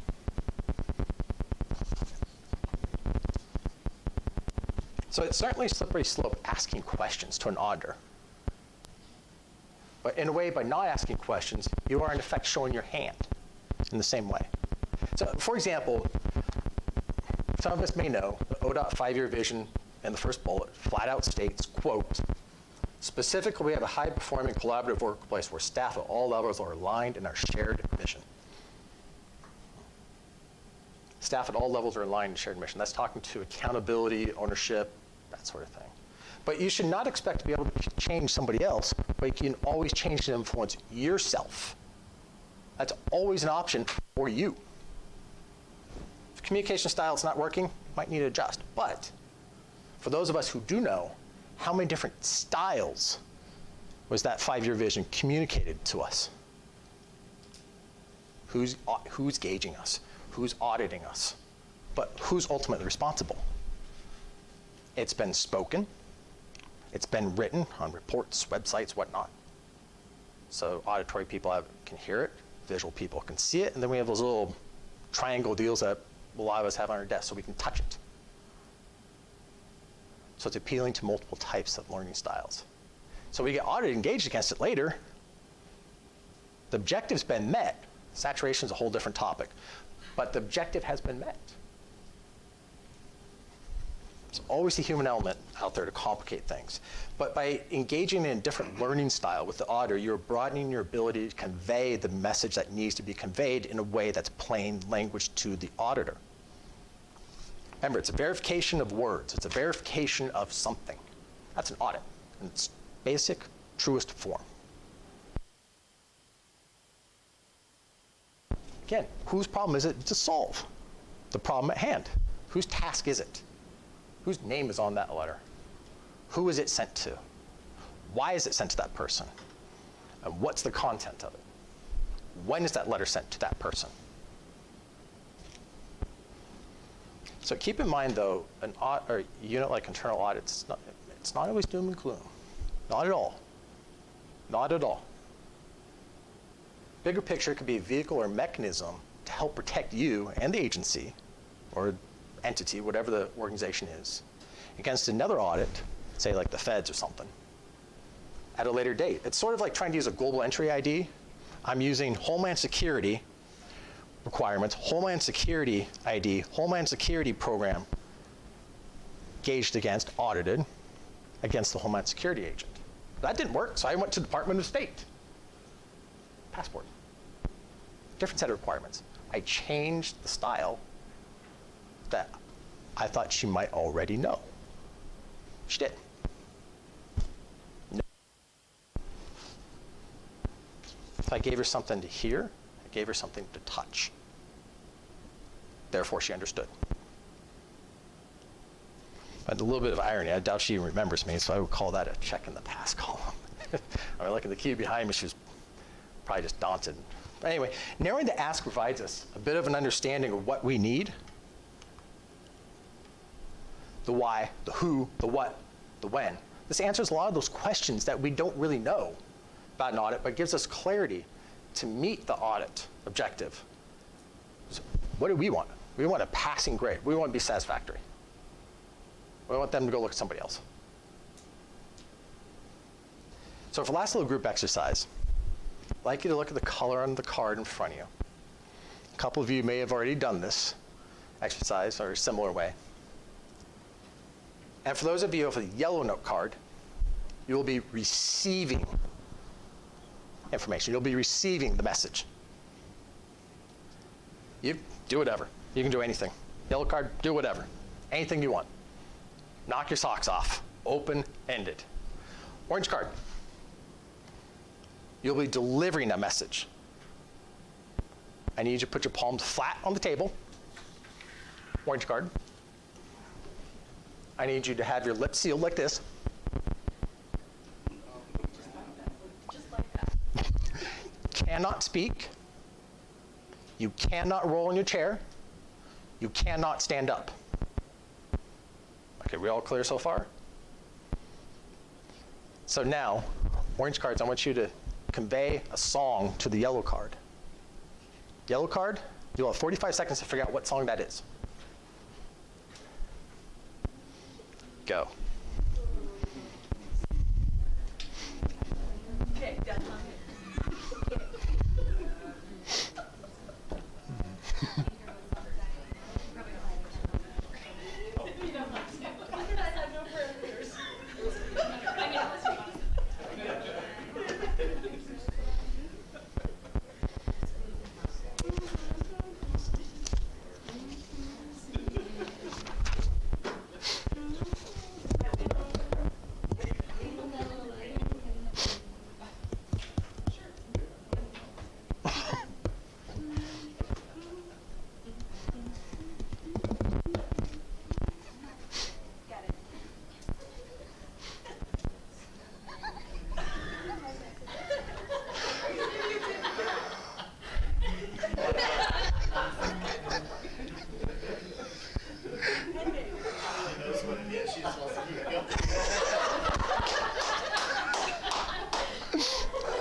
awesome. Thank you. Actually, I'll call attention back.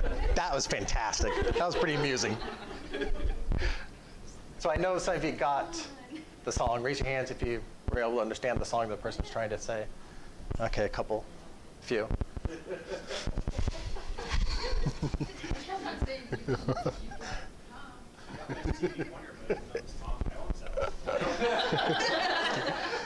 So that's basically like a type of audit right there. You're trying to convey a message. How is this impacted by your hands being flat? You had to keep your mouth shut. Couldn't roll in the chair, couldn't stand up. How does it influence the auditor, the person receiving the message? How does it impact them? I know some of you got it right away, but maybe because you've known each other for a number of years and you already know that person's learning style. Maybe you've already done this before with them, the exact same thing. So it's repetition. Repetition is kinesthetic. How many of you went to a song that's less than 45 seconds in length, something super short? You're restricting the auditory at that point. Maybe you go to a chorus of a song because you're trying to appeal to that person's familiarity. Maybe they know the chorus very well, and they would auditorily recognize that piece. So it's how the message is being conveyed identifies if it's understood in plain language to the auditor, or maybe it's not. So how's this little message, or how's this little exercise relate? The point is when learning styles are restricted, orange cards, it's a lot more challenging to convey that same message. But yellow cards, you could have done anything. Anything. And I saw a couple of people, they were going out and maybe pulling glasses off someone's face because of a different form of communication that they were trying. It's open-ended. You could have taken your phone out, tried to find the song that you thought and play it. Because the orange card could have gone like this, and you would have understood. You adjusted yourself to their communication style or their learning style. That's really the point. Knowing when that song was made, maybe it's the 1950s, maybe it's 1990s, that also helps out. Maybe you know that person's genre, their favorite music genre. So you can narrow the ask. You can narrow down yourself and get yourself closer to that answer. So narrowing the ask of why the audit is being performed, when it's being performed, what the purpose is, who is conducting the audit, that really gives you the clarity. That is the clarity. Just like planning a trip with a massive budget, extremely long period of time, it really gets to the purpose of why that audit's being conducted. Would it make a difference if it was planning a trip outside the US for a 5-year-old versus a 90-year-old? Well, why? Why is that difference? Would that have been still planning a trip outside the United States, or we'd all assumed it was planning a trip for us, the who? We all made assumptions to fill in the who, the when, the why, the how. Stay away from the how. That's getting to the auditor's land. Stay away from that. But we all made assumptions to fill in the questions, to understand the W's. We all made assumptions for that. So if I say April 15th, a lot of us might cringe and we instantly have an idea of an audit type that's going on April 15th. What if I said April 1st? Some of you might go, hey, what are you doing? Joking with me, pulling my leg, yeah, funny. Well, what if you add the year into there? April 1st, 2018, playing a joke with me. April 1st, 2020, the when, that makes a difference. On or about April 1st, 2020, the U.S. Census Bureau will start the next census. That's still an audit. Who lives where? They will come to you in different learning styles. They will knock on your door, they'll send you something out in mail, they'll have the building online, they're looking to audit you, basically the country, but provide the varying learning styles to do it.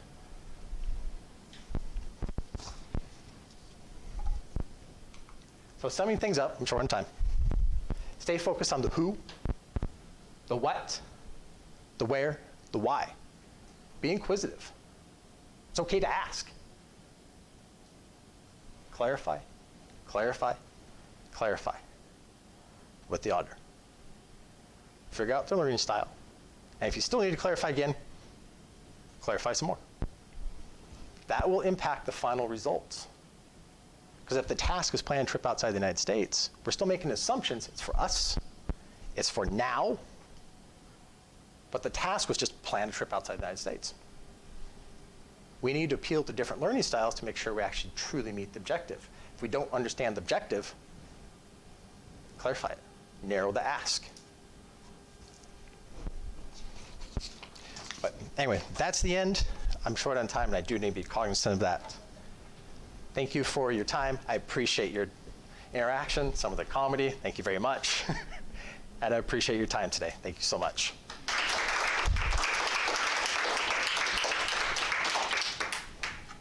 So we have about 10 minutes that we can provide some constructive feedback for Brian. Okay.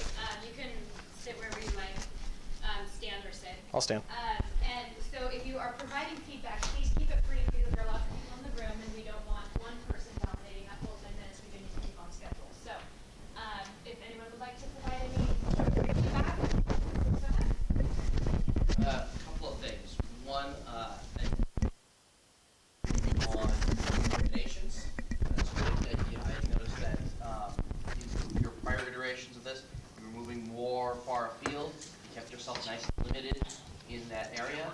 And I think you noticed early on that you were kind of hitting the projector and you were trying to avoid that. I noticed that you tried. It was a valiant effort. Still got you a little bit at the end, but I did see that you were working on it. So that was great.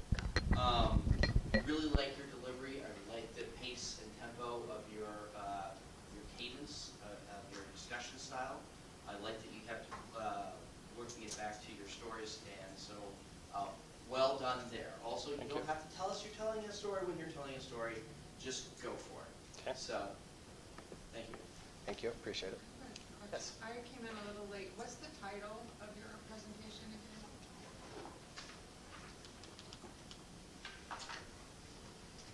Okay, thank you. Simplifying audits. Okay. So you're visual. Brian, I liked your use of there. It was a great tool on how you were going to communicate what you were trying to communicate. I thought your use of the clipboard was great. That's one of the tasks as presenters we wrestle with. Do I read off of the, my notes or whatever? You used the clipboard. It wasn't offensive. It wasn't distracting. And when you finished, you casually put the paper down and you were on to the next slide. Good use of the clipboard. Thank you. The one encouragement I would have for you is watch your modulation. Because sometimes, especially when you were finishing with the next paper, your voice would drop very low. Now, I forgot to put my hearing aids in, so that might be part of it. Okay. But watch your modulation just a little bit on some of your endings. Okay. So appeal a little more to auditory. Thank you. Yes. I really enjoyed the visual aspect of your presentation, and I thought that you looked very confident up there. You had clear mastery of what it is that you wanted to go through. I thought that was great. I think for something that I would like to see in here, it would be great if you would have started with, or up front, would have had some sort of description of the learning styles and how to identify them. Because I think that's really clear for you. Okay. And you can make all of these connections, but not everyone in your audience will be able to do that from the beginning. So if you kind of get everyone to a common level of understanding around the learning styles, then all of your examples will sink in a lot more. Gotcha. Thank you. Yes. I think you have very good vocal projection in your hand gestures, so it's fun to watch you up there. I don't know what you were doing before. You were walking a bunch, but you're very engaging with the audience. I thought I liked your stories and your exercises. So Thank you. It's kind of a nice little thing that kind of breaks it up. They weren't too long, so they were pretty easy to do, and then they didn't take up a lot of time, but it kind of breaks up your presentation a little bit. So that's a different variety in there. No, these are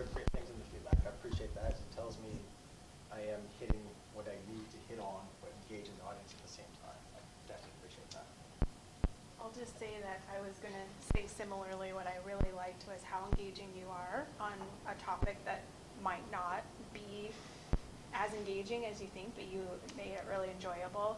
The one piece of feedback was that I liked that you weren't behind the podium, but sometimes sitting in this particular seat, I couldn't read your slide. So that was the only piece that maybe, like, a note for me. I'm gonna probably move that stool back because I'll probably do the same exact thing. Yeah. So, Thank you. yeah. Cool, thank you. Appreciate it. Okay, we have Annie starting at 1:30. Do we want to take 15 minutes, or would you like to bump it up just a little bit? How about we start at 1:20? Is that okay for everybody? Okay. So we'll start at 1:20 with Annie.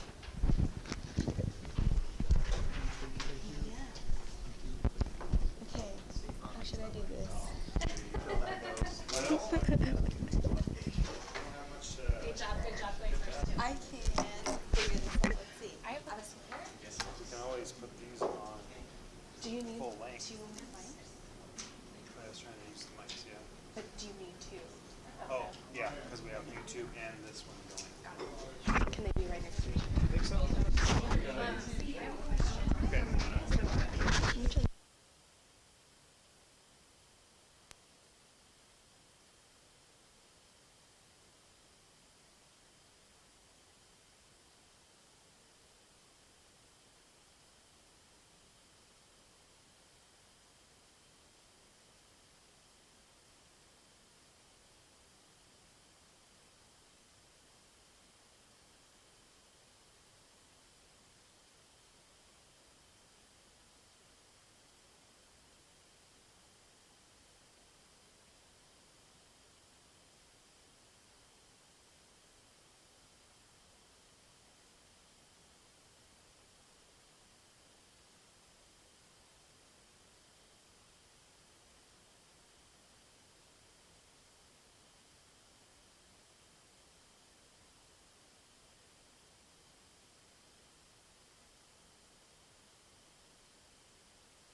Test, test.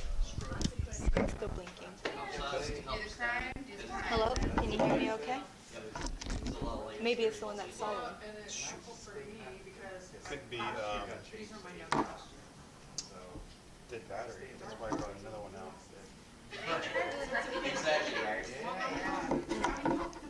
Turn that one off. Okay. Put this one on. Put that one back on? Okay. So that one looks blue now. That looks solid now. It wasn't solid earlier. Right. Okay. Can you hear me okay now, Eric? No, you can't hear me? Here, maybe you turn it up. How about now? Can you hear me okay now? You can hear me okay. Okay, so I just needed to turn it up. Okay.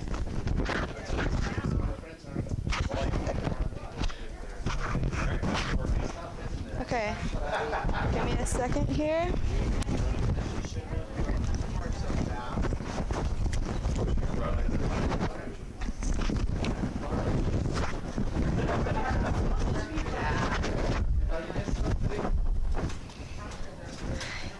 Does this look awkward? Okay, good. Is that what you're gonna do? Or you have pockets and stuff? I thought about having pockets today. But I was just looking to see because I want, maybe I just put it. Put what?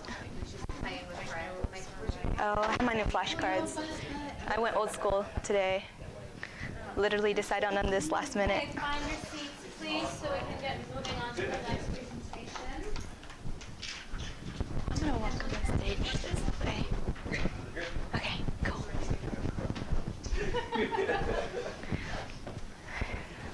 Oh, sorry, did I take your place? No, not You weren't actually sitting here. No, it was not.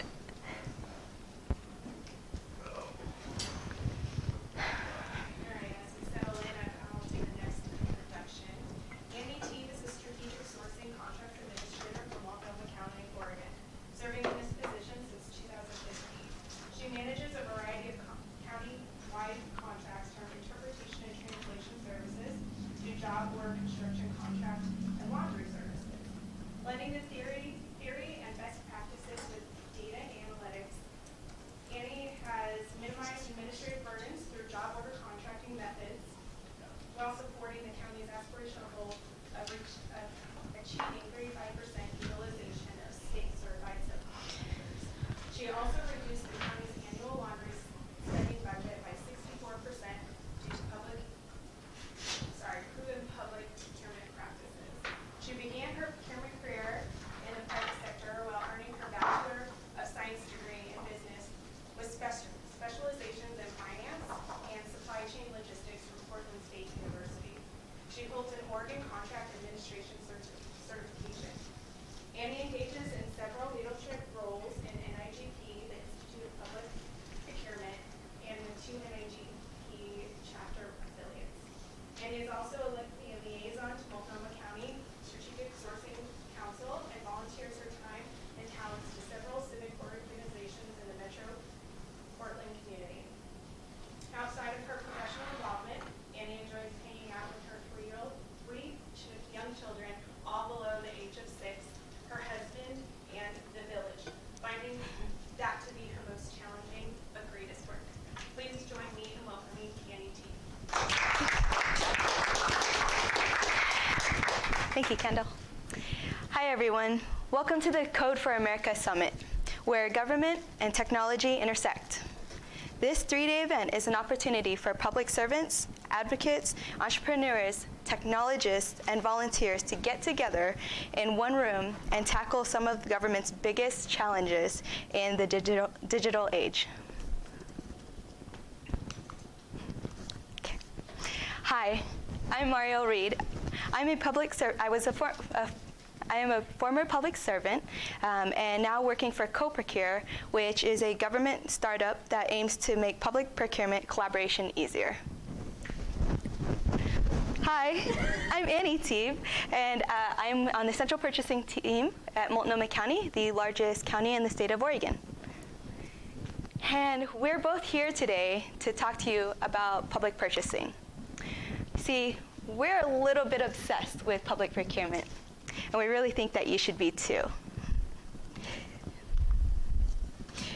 From designing better digital services, making school lunches a little bit healthier, fixing potholes, and addressing homelessness, most of the important things that local governments do to serve our communities all rely on purchasing. Did you ever think about that? Procurement is crucial for how our government services function. It's really big business. One of the three things that I wanted to point out today is that it is big business. More concretely, 1 of 3 government dollars are spent on purchasing something. At a local level, over $1 trillion a year goes through purchasing. That is big business. It's probably the biggest business in our country. Secondly, if you care about social justice, you probably care about public procurement. Why? Well, procurement matters for equity. Equity in 2 ways. First, those who rely on government services are society's most vulnerable population. They rely on government services. They're society's most vulnerable residents, and the speed and the efficiency of purchasing impacts these residents disproportionately, since they have no other choice but to rely on our services. Government spends trillions of dollars on the distribution of those resources. Which businesses get access to government businesses, and the location and the composition of those firms, that has a massive impact on economic development in our country. Lastly, if you are a public servant working in government, like me, or a business trying to navigate the purchasing processes and want to work with government, like me, you need to navigate the purchasing processes. So it's kind of it might be a part of your painful reality that you have to navigate these areas. But don't worry, through this presentation today, I'm going to hopefully help you gain a few goals along with us. We really have 3 goals for today's conversation.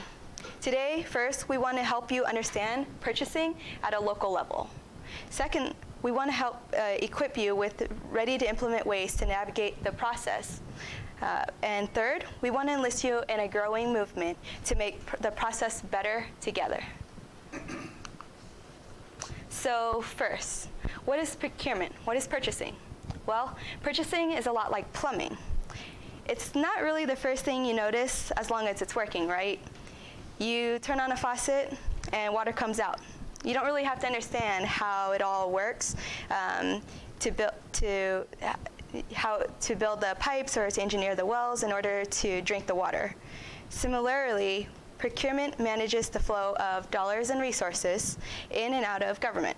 The process is intended to connect government staff with the goods and services that they need to achieve mission-critical work in a way that is competitive, open, and fair.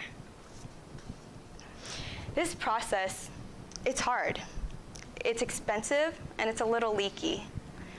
It doesn't work as well as it can or it should for public servants, for businesses, or for residents of our community. We estimate that across the country, local government inefficiencies cost around $3 billion a year. That's a lot.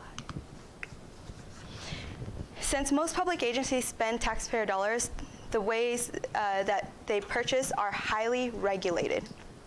The more money you're going to spend in government, the more restrictions you're probably going to have in place about how you spend that. So local government purchasing tends to fall into 3 categories. The first category is there's very little bidding. They're your small purchases, your micro dollar threshold purchases. Think about your P card. The second category that we have is informal bidding. These are your intermediate purchases. These typically require a few informal quotes prior to making a purchase, but really it's for small dollars still.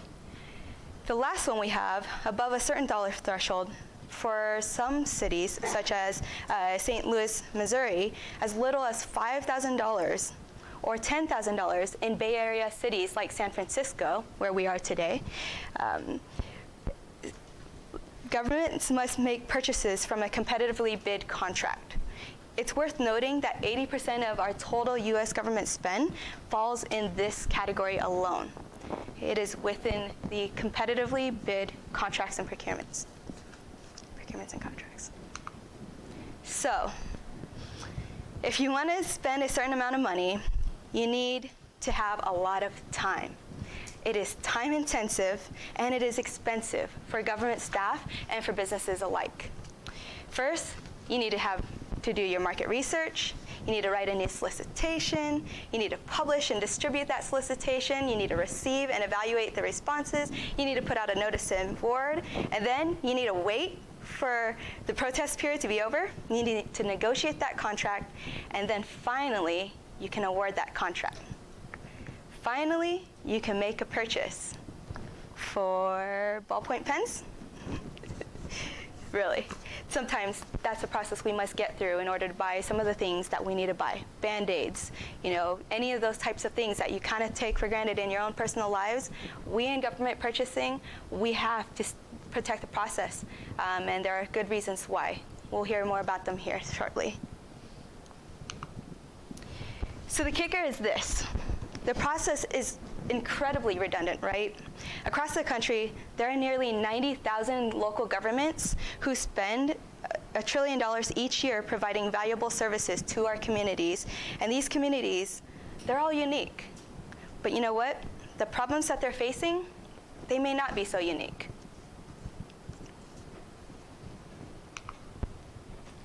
Most local governments, did you know that local governments typically default to creating their own contracts through their own bidding processes, but they don't have to? Yeah, really, they don't have to. Why not? Well, there's this tool, and when it's used appropriately, it can optimize government purchasing. Does anybody know what that tool is?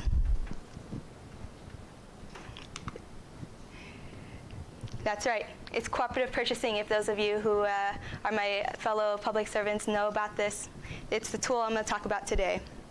Cooperative purchasing, for the rest of us, is when two governments share a purchasing process. There's a couple of ways you can do this. You can do it up front. When governments run a coordinated competitive bid process and produce a contract together, that is one form of cooperative purchasing. Another form is it can happen after the fact. When one government runs a competitively bid process and generates a contract that other agencies can later on purchase off of, this is called piggybacking.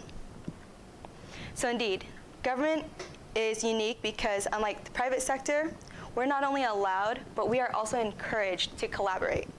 Cooperative purchasing is worth knowing about because it's going to help us accomplish these very things so that we can spend our time and energy on the more complex procurements that we all need to still have and to be able to watch out for our more diverse communities. So first and foremost, cooperative purchasing, it is legal. It allows for collaborative purchasing in public procurement. It's not a hack, it's not a loophole. It's an established legal best practice and part of the Model Procurement Code. It saves time because it allows governments to share the administrative costs of running bid processes, and it enables faster access to to goods and services. You don't have to wait 4 to 24 months. You can access these things now. This is especially helpful for technology companies because when solutions come up, they come fast. When solutions become legacy before governments can procure these things. Time is money when you're a technologist, right? Well, it also saves money. For instance, a co-procure partner, Kansas City Regional Purchasing Cooperative, estimates that it helped local governments save over $11 million through coordinated cooperative purchasing efforts. It's a pretty good amount of money to save. Cooperative contracts help to dramatically reduce the cost for suppliers of selling into governments because the default in selling to government is 1-to-1. But with cooperative purchasing, cooperative contracts allow the suppliers to sell to many.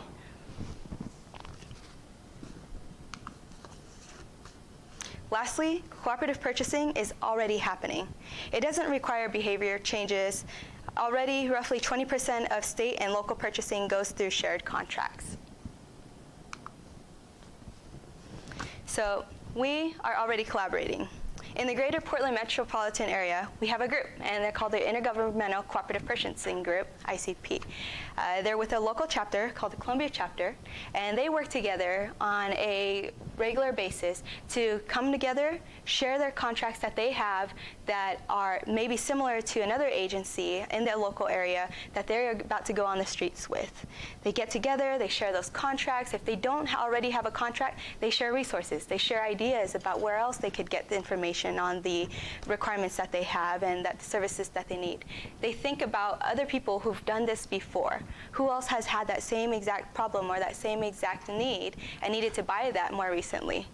Well, they collaborate and they think of all the ways that they can get this information as quickly as possible. This is not to avoid any other things except for having to be sure that they've made all considerations on when they make a purchase. They've been collaborating on this. We've been collaborating on this Google sheet here that lists just some details such as the goods or services that you need, our contracts numbers, so that when you call another government agency, you're able to reference that number, and hopefully your colleagues at that other agency are going to be able to help pull those contract documents and share them with you. We could and we would be collaborating more, but we don't really necessarily have the tools to share these contracts very easily.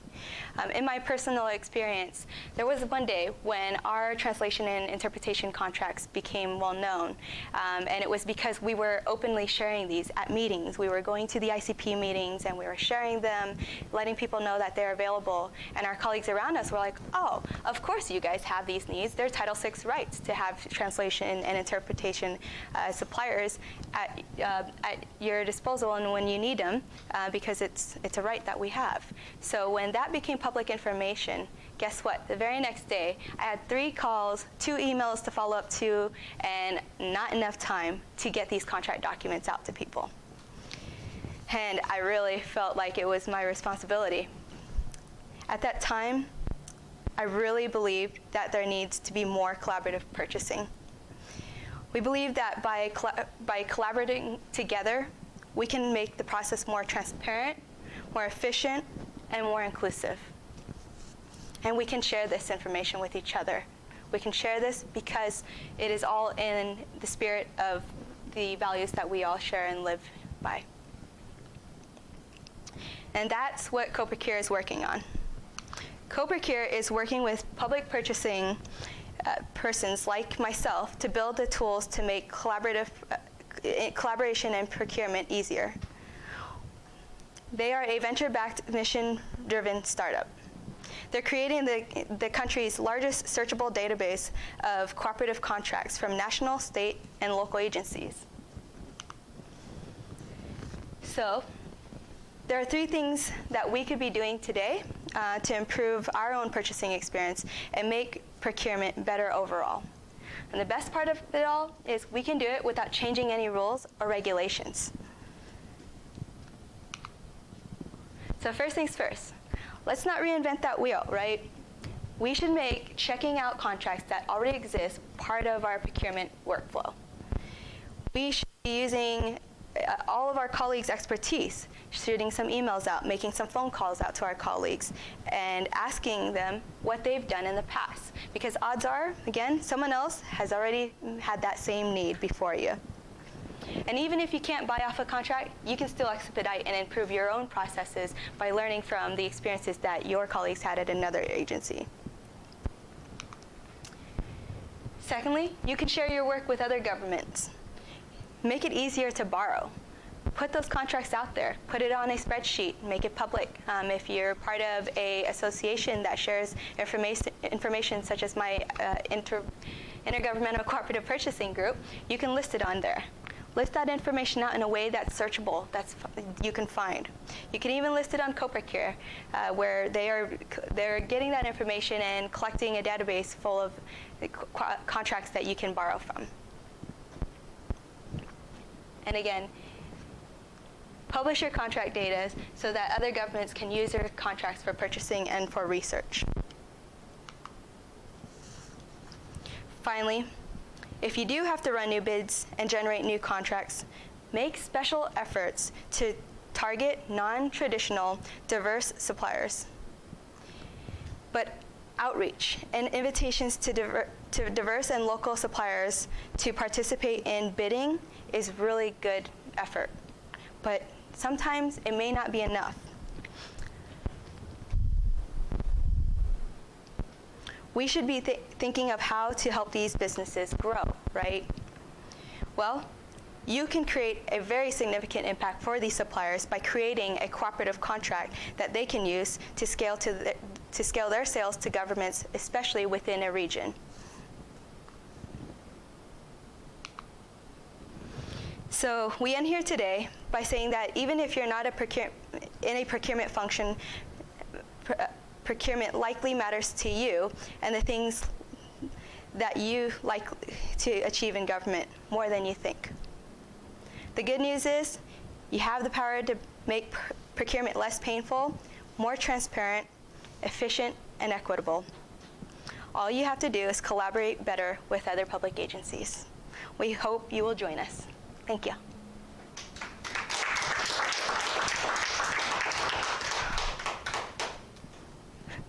Right, now we have some time for some comments and feedback for Annie. Yes. I'll start off. Bunch of things. One, we love your topic. Compelling case for cooperative procurement. It was clear and could tell it would really reach out to the audience that you're trying to get to. Also loved your engagement. You appear very comfortable out there. I think you were a little bit nervous because at least in the beginning I was thinking she needs to slow down. And you slowed down. Okay, So okay. that was great. I really liked that. Another thing I was thinking about was the fact that you were doing a presentation that was clearly going to be presented somewhere else. I think if you're going to be presenting this sort of on your own, just cut Muriel's part right out. Yes, absolutely. That would be the only real note that was sticking out my mind there. Yep. Thank you. Thanks for clearly pointing out that there's another person up here. She's just in spirit. I was trying to cover both parts and have her parts memorized too. You did a fine job. Thank you. You did a fine job, but if you're going to solo present it, don't. Yes, absolutely. You just adopt her part as yours. Absolutely. I know that didn't come out very clearly, but that is my absolute intent, is to eventually work out a way that we can do this as a co-presentation, but in the future, and she's actually right on board with this as well, we would share less about the co-procure and the tool there, but also talk about just cooperative purchasing and how there is that resource, once very much so like ProcureSource, if you guys are familiar with that group, used to be to us. That's what I would kind of morph this into. So thank you.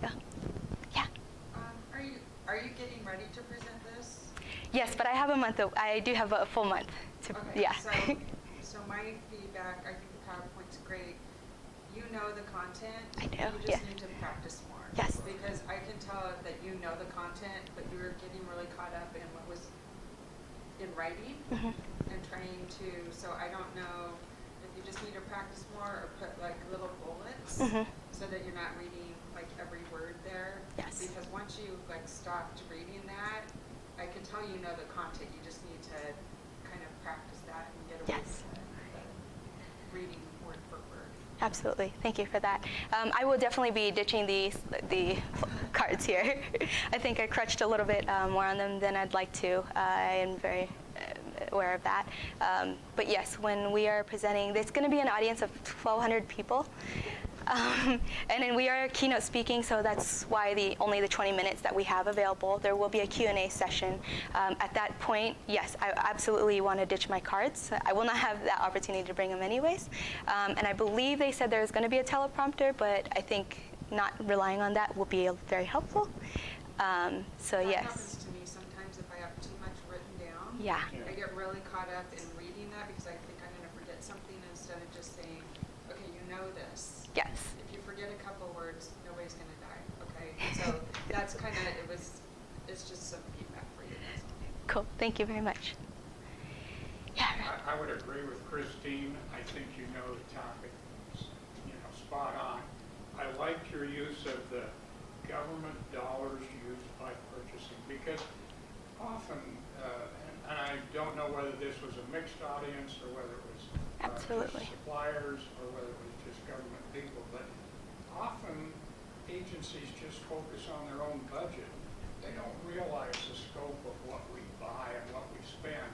And I think that's a very important slide, and that was good to include that. As Christine said, I think if you would go to a bullet, practice a little more, because we get caught up and we see there's 16 words to read, and we try to read each one, rather than just saying what we already know. So just practice a little bit, get comfortable, and just use bullets. It doesn't matter whether you use a clipboard or cards. I tend to use sheets of paper, but sometimes I find I'm 6 slides ahead of the last sheet that I've turned. You get more comfortable and you get into that, but just practice some. I liked your analogy of purchasing is like plumbing. You know, and that's very basic, but we can all understand that, whether we're a supplier or whether we're another customer from the government. And I like the fact that you did have bullets on your card, but you didn't just read the bullets and then go to the next slide.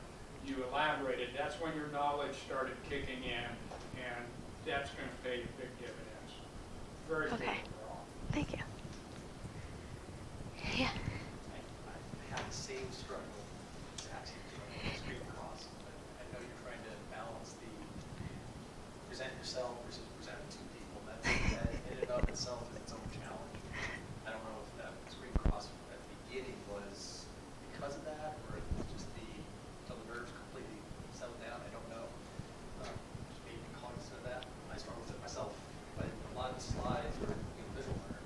You were saying a lot of you and them, and you were targeting to audience. Yes. And at least that's what I took from it. I thought that was very, very good touch, but then you gave a scale at the same time. You gave $1 trillion plus versus down to something like a purchase threshold of 10,000, but then related that small purchase to where you presented, so it's the area. Yeah. And then you're targeting something in Oakland, right? Right. So Yes. made it personalized and understandable, the revenue, the scale of what your topic is. That was very good. Yeah, I mean, we're in public purchasing ourselves, right? And it was just really just mind-blowing to me that we have these processes that you have to go to competitively solicit and bid these things, anything over $10,000 in big cities like San Francisco.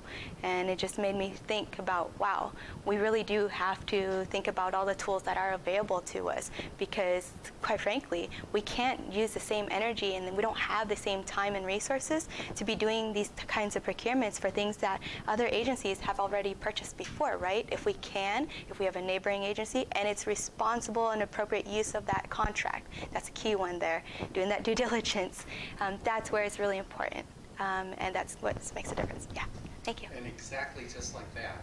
You see how we rolled off the tongue, and which is a perfect example of why we utilize cooperative procurement, because it makes life easier. Because we have a ton of other things that we have to do, right? That needs our attention.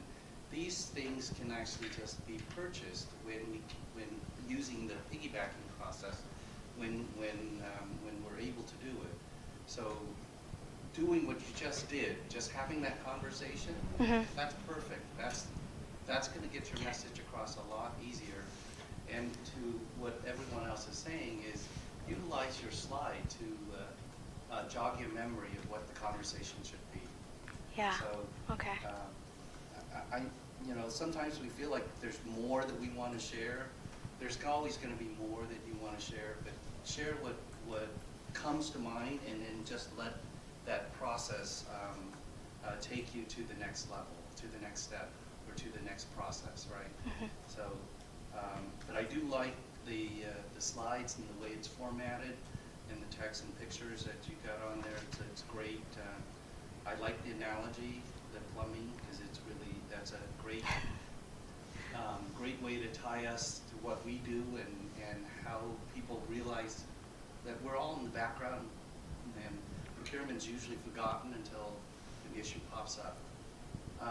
Your learning objectives, it came in about probably 3 minutes, maybe 5 Yes. minutes into the conversation, Uh-huh. I would start off with those 3 learning objectives and then Okay. ask those questions, go back to the very beginning. And why is that important? Why do we care about all this stuff, right? Okay. It's because these questions are actually behind the scenes. Okay. Thank you. Yes, Tracy. I thought you had some great attention getters. You had some good stories, and you incorporated them really well in there. Just like everybody else, when you kind of let go of the script and just started talking, you're excellent in that way.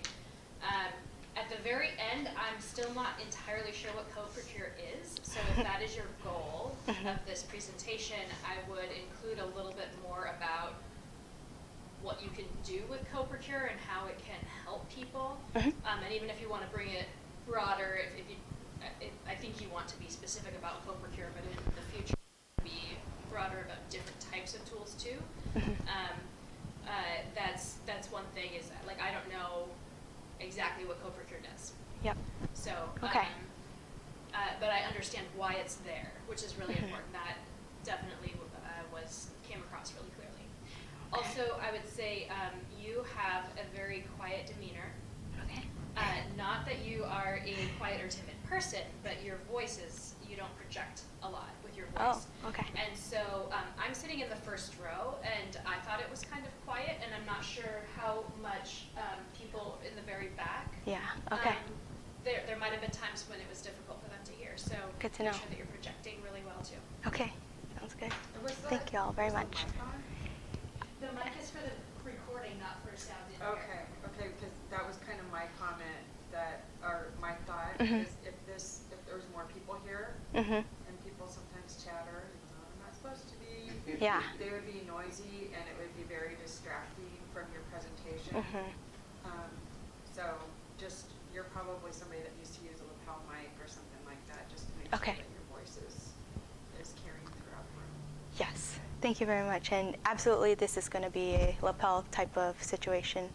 But today actually helped me to realize that this is not the right attire for a lapel type of event. So I'm learning so many things. Yes, thank you very much. Thank you guys all so much for being patient and allowing me to do this specific topic in this very awkward way, presenting myself as multiple split personalities. I usually only share my work family. I'm sharing it with a big room full of people that I've met you maybe once, maybe not even at all. So I really appreciate you guys' patience with me.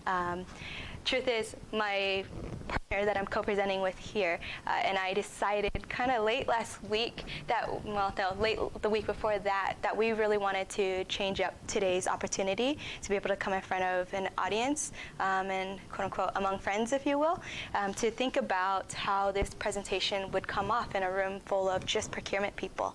The audience that we have specifically on May 31st, it's actually going to be maybe, she thinks, 5% of the people in the room are in purchasing, if even that. And she's like, a lot of them are going to be technologists. A lot of them are going to be these millennials who are impatient. They want to just hear the message. What are they supposed to get out of this thing? And then they're going to move on. A lot of these are breakout sessions, track sessions, but they're getting us right after lunch, and we're going to be the opening keynote, and it's going to launch them into the rest of the day. So that's kind of the intended audience for this one. If Mario was here, I would trust that she is going to do a much better job selling co-procure. That is not my role here. It wasn't my intent for this class or this presentation here either today. I'm really starting to actually think beyond May 31st and how I would be able to present something like this at maybe one of our events. I don't want to come off as selling co-procure. I have no ties to them, really. The only reason why I'm in so much love with them is because they really do have this tool that I have found very useful. And I'm just excited about sharing that piece of it. So I know I've reached out to a few of you and let you know that co-procure has been in town recently and all these other great things. But it is really funny because I think it's fate and timing is everything that co-procure had this podcast. Brian Smith and I were listening to it and was like, That's what we've been missing. That's what ProcureSource was, and this could be that potential again. They're super, and I'll get off my co-procure hat, right? Sorry, but they're super early in their early stages of funding. They're venture capitalist backed, which is what Mario was trying to tell you earlier, and they don't have any other funding ways currently. They've been really fortunate to be able to just have a lot of money come to them at once, and they're working on this tool, and they really are just trying to have a lot of data so that they can create something that will last us beyond the next few years. So yeah, that's I guess my pitch. Sorry for co-procure. I'm sorry. Annie, I'm just going to say, you don't know me. I work for Multiple. I know of you, yes. For Porter Portland. Yes, I know of you, Mike. And I have to tell you that if you had presented like you just spoke to us, that would have got my attention. Okay. The cards are, you know. So ditch them. Yeah. Okay. Sort of That's distracting what I'm for trying to you. get rid of. Yeah. That's really you. That's a personality. That's something that I'm felt engaged by. Okay. And Yeah. I think that if I were to give you one comment, that's probably what I saw a little bit missing was I didn't feel engaged by you. Okay. Thank you very much. I appreciate that. And we'll take it to James comment. said it correctly. You know this topic. I do. And if you're the only one there, then drop Mario's name clear off. Okay. If you're in that situation where you're both presenting, make your transition seamless. Yes. And, you know, when it's your time to come up, you're center stage, and Yeah. Mario goes back. And Yeah. when it's her time to come forward, then you fade back. You can team teach very effectively, Yeah. but you want to make sure that transition is smooth, or it will be awkward. And the audience is going to say, well, when is she coming up again next time? Or, you know, they start thinking of who's the personality coming up, rather than what's the topic to be trained. So work on that when you're doing it with Marielle. When she's not there, own it, because you've got the material. Okay. Thank you very much for your confidence in me. Cool. I just have one Fresh. thing. Yeah. And it's tricky, I think, because you're going to have to ask rhetorical questions with an audience. Yes. So if you can maybe reverse that a little bit, because you did have a few in there to prompt some engagement. Maybe pause just a little bit longer for effect so that they can answer it in their head. And then give the answer, because that's a really, I think it will be a really great tool for a large audience, but maybe just pause a little bit longer so that they can formulate the answer. Okay.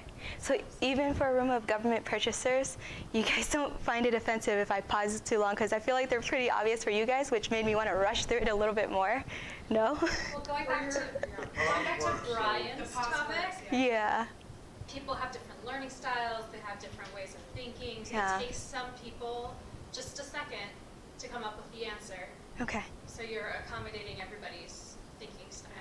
Okay. So I know it feels like a long time, probably, for Especially you, when you all but know you can this. pause longer, I think, for those Okay. rhetorical questions that you're asking. And they don't have to be rhetorical. I mean, you can do, raise your hand if you think blah, right? And the whole, 1,200 people can actually raise it. It's a massive amount and gets them engaged, right? So nothing wrong with asking the question to the audience. And see an answer, right? And then everyone gets to see exactly what's going on. You can't really expect each individual to answer the question, but massive questions, it's effective to get them involved. Otherwise, they're just listening rather than actively engaging. So. Okay. Thank you all so much. Great job. Yeah. Thank you. Okay. I went upstairs and I was watching it on YouTube. It was fantastic. Oh, cool. All right, well, we are a little ahead of schedule because of the format of Annie's presentation, it ends up being smaller so that, or shorter, so that she can present that in the future. So, take another 10 minutes, let them look that up while we come back together at 2:10. No,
Testing? I don't know. Test, test, test. I think it's 2 or 3 years.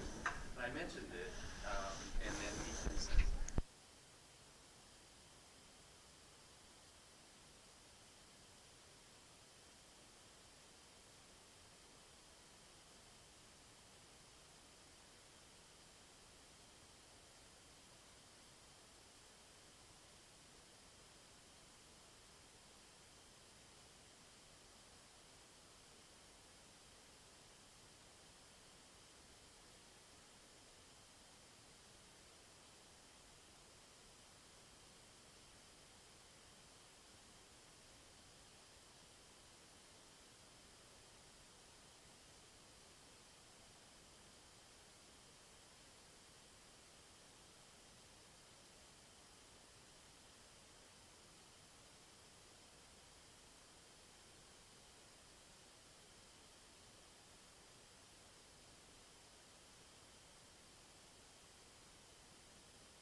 in facility.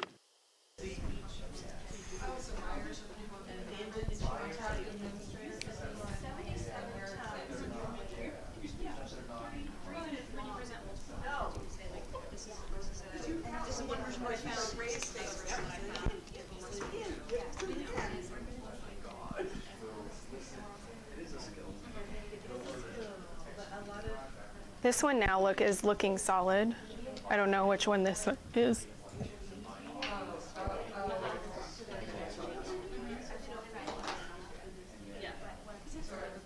Test. Can you hear? Okay. Testing, testing. Testing for the YouTube land. Where are you gonna hold this up? And we're waiting until we can actually figure it out. Okay, yep. That's the right one. Okay, good. Load it up.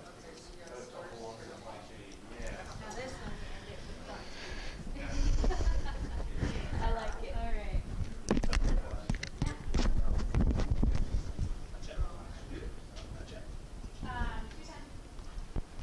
This is definitely interesting. Already? What is that thing for? It's a little pedal mic.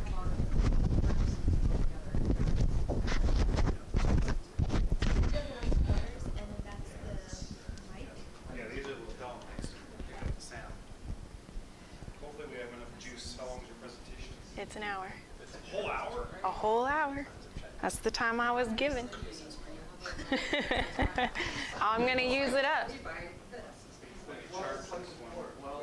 So that's a lapel mic. These are I have lapel 3 mics. lapel mics. Yeah. So we're running 3 presentations.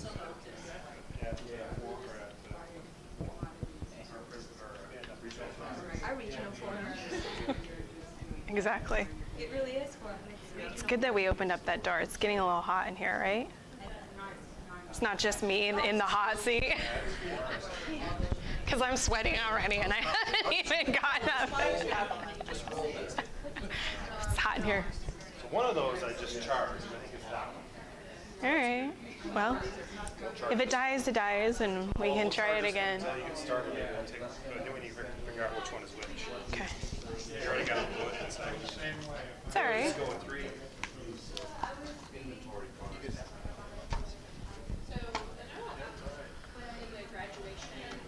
Oh, I wanted to get this going too.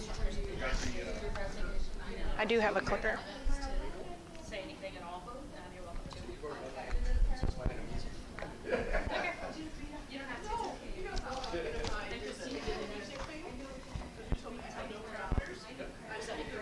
It's okay. No one's watching on YouTube anymore.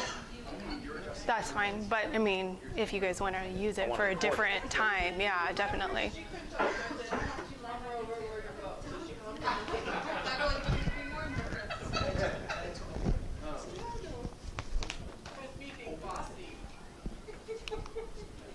That's a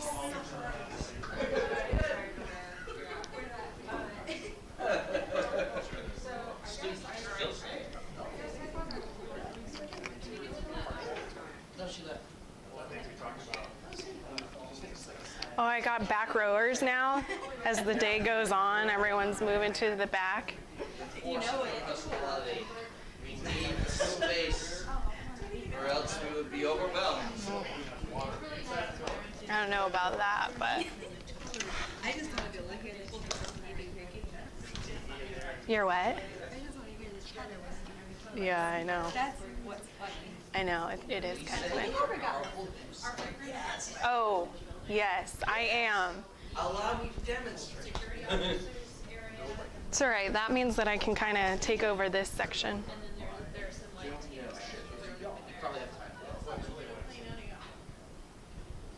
I probably should have done that too, but I'm all mic'd up, so that's not appropriate.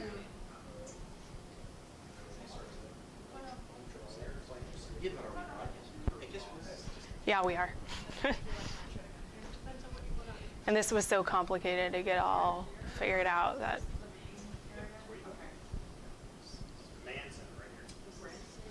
It blends in well with the outfit, but you can barely tell. That's good. Good, good.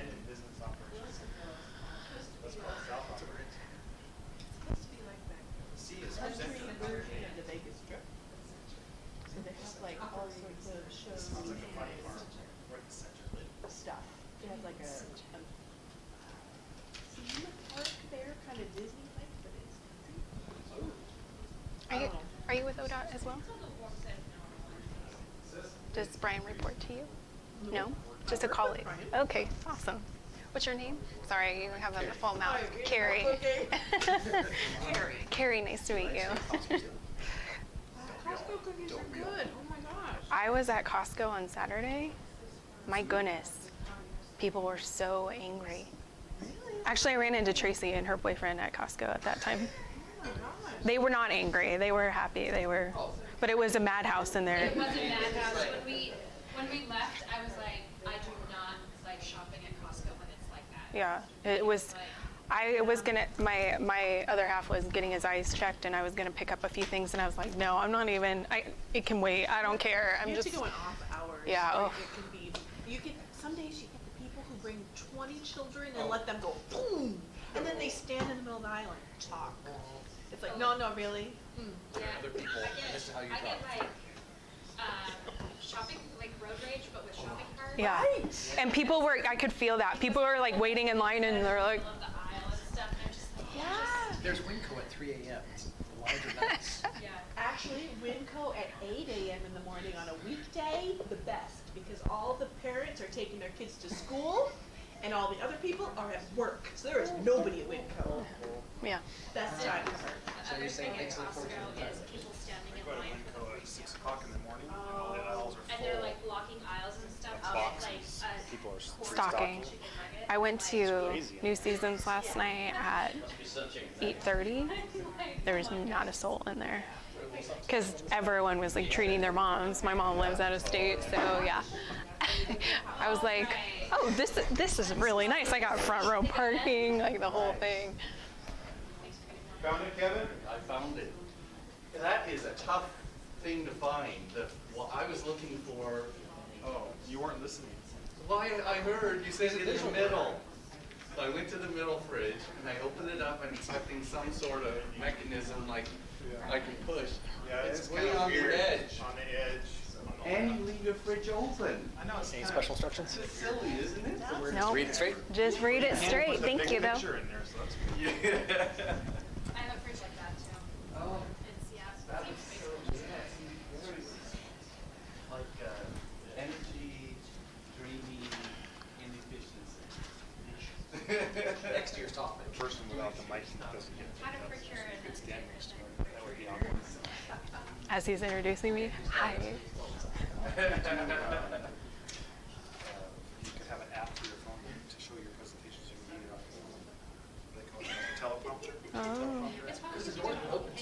bet you they do.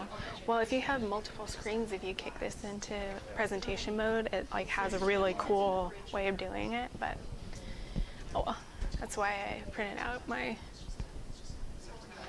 So it doesn't have a resolution. Oh yeah, that's just for it's just for timing. It's my timer.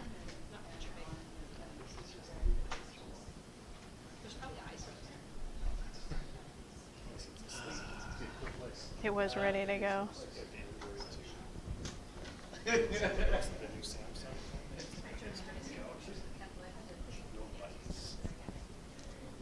Yeah. This is like a nerd company phone. It's called Essential. I think it was the guy who originally started Okay, let's get our final Android presentation of in today general. He underway. went off and did. I don't know why I'm standing here. Okay, we'll have fun. I'm leaving. Okay, see you later. You can, I mean, you can participate in. Kendall Foos. She's a senior procurement specialist of information technology with the Port of Portland. At the Port of Portland, she solicits and negotiates contracts for complex technology solutions for a variety of departments, from the port's place in fire, marine and navigation, to the PDX airport. She has been in public procurement for 10 years in both Colorado and Oregon at agencies ranging from K-12 to state. Kendall is a certified professional public buyer and was a certified associate public manager from the Project Management Institute. Kendall is a member of the Oregon Association of Technology, PDX Women in Technology, the National Institute of Government Purchasing, and throughout her purchasing career has volunteered her time with 3 NIGP chapters: the Rocky Mountain Government Purchasing Association, Columbia Chapter, and Oregon Public Purchasing Association. Ms. Foos is currently leading OPPA's Young Professionals Task Force and serves on the Diversity Committee. She is inspired and humbled by opportunities to teach and speak publicly. Kendall has been grateful for the many teaching opportunities she has completed that range from training on a new statewide financial system to teaching dance classes to 3 to 18-year-old kids. Kendall agrees with Henry Ford, who said, quote, "Anyone who stops learning is old, whether at 20 or 80. Therefore, Ms. Foos is grateful that you chose to be here. Let's welcome Ms. Foos. Thank you. Thank you, everybody, for being here today, and welcome. Thank you for the introduction, Brian, Eric. Thank you for the space today. Really appreciate it. So why am I here talking about this topic? It's all started in 2018 at the NIGP Forum in Nashville. I know there was one person in this room who was there. Was there anybody else other than Christine? Show of hands. Eric, yes. If you may recall, and for those of you that weren't there, there was a large emphasis on young professionals. And so if you're wondering, I am of that demographic. And so at that, in that forum atmosphere, you could identify yourself as a young professional. They had a Young Professional Award for Young Professional of the Year. And they also had a special social hour for the young professionals. So I really started to feel that emphasis.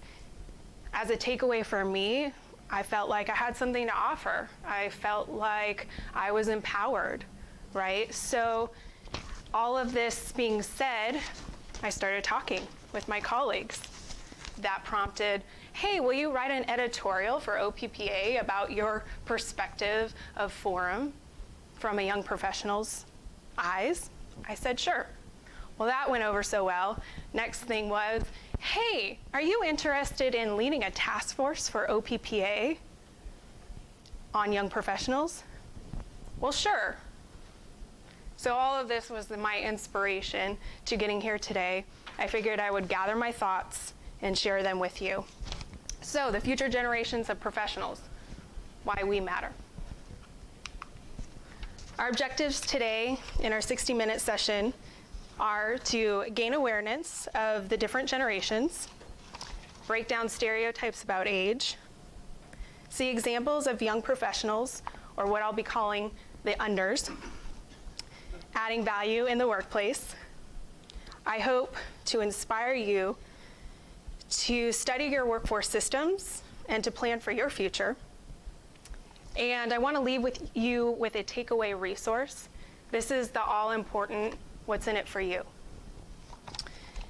There will be time for comments, interaction. I built some fun in for our session today. But most importantly, I hope that you get out of this feeling more knowledgeable and motivated to apply what you have learned back at your workplace. Finally, I have one ground rule that I hope that we can all agree on, that everyone has a valuable perspective in this room. Therefore, please create a space for everyone to have a voice. Can we all agree to have that simple rule honored today? Good, great. See lots of nodding heads. Okay, so hopefully my technology will work here. So the setup for this video is everyone's seen the Jimmy Kimmel Show, correct? All right, so in this video, it's called the generation gap, right? We've got a 92-year-old gentleman who's playing against a 13-year-old young guy, right? The 92-year-old is a World War II veteran. His name's Leonard. And Travers is the 13-year-old. And of course, Jimmy introduces him as playing in World of Warcraft to contrast, to kind of get the jokes going. So I'll let the video play.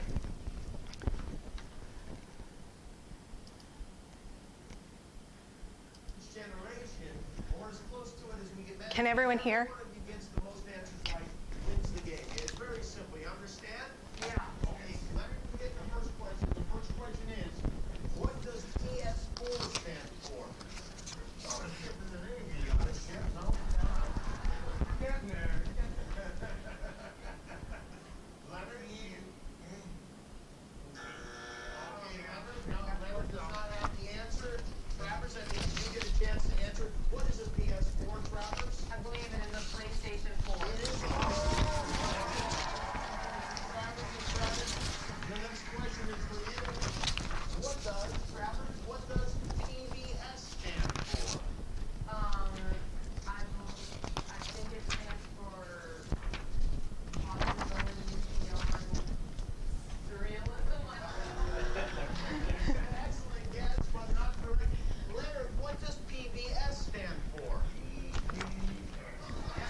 Thank you for your comment. I was just going to ask, what did we observe there, right? Anyone, shout out what you saw. Any observation? Podiums. The podiums. Okay, what about the podiums? One was the older generation. They were technology, digital, and analog. Right. So what you didn't see is he actually has to tear off the number to give Leonard some points, right? The 10 points. What else did we see? Leading the witness a little bit, right? Anything else that kind of popped up? Both abbreviations, but abbreviations geared towards people who would have experienced at the age of who would have experienced that. Right. Good. I'm surprised the little kid, didn't know what PBS is, because they should be watching Sesame Street when they were kids. Right, right. Which is on PBS. Or PBS or OPB, kids with all the cartoons, right? So let me ask you this. Who do you think won? So they go on to play this game. Who do you think won? Jimmy wanted the older guy to win because they're not giving him the answers. Right? So was he maybe showing a little bit of his bias there? Favoritism. Right. So maybe he was playing into the fact that old people don't know as much or they're not with the times, right? So actually, the young kiddo, Travers, he won. So that challenges maybe if you thought that Leonard was going to win because they're wise, right? So just with like a 1-minute clip, you can kind of start to feel maybe generalizations, maybe some internal bias that you might have. Nothing's wrong or right about that, but I wanted you to notice and start tracking what those might be. To name a few, young people maybe don't know as much, so maybe you thought Leonard was going to win. Maybe old people are out of touch. Maybe old folks are wise. Maybe young people are lazy. Young people are technology experts. Maybe old people don't know how to work a computer. Young people feel entitled. Old people work harder for what they have, right? These are some common generalizations we might know about. Maybe we've felt them before. Let me ask you this. We're all going to be talking about age, so don't be shy here. Raise your hand if you are a person over 40 in this room that thinks it's hurtful to hear that people think you are out of touch with the current world. Right? Hurtful. Thank you for your honesty. Okay, for those of you 40 and under in this room, do you think it's incorrect that you're lazy, inexperienced, or entitled? Show of hands. Right?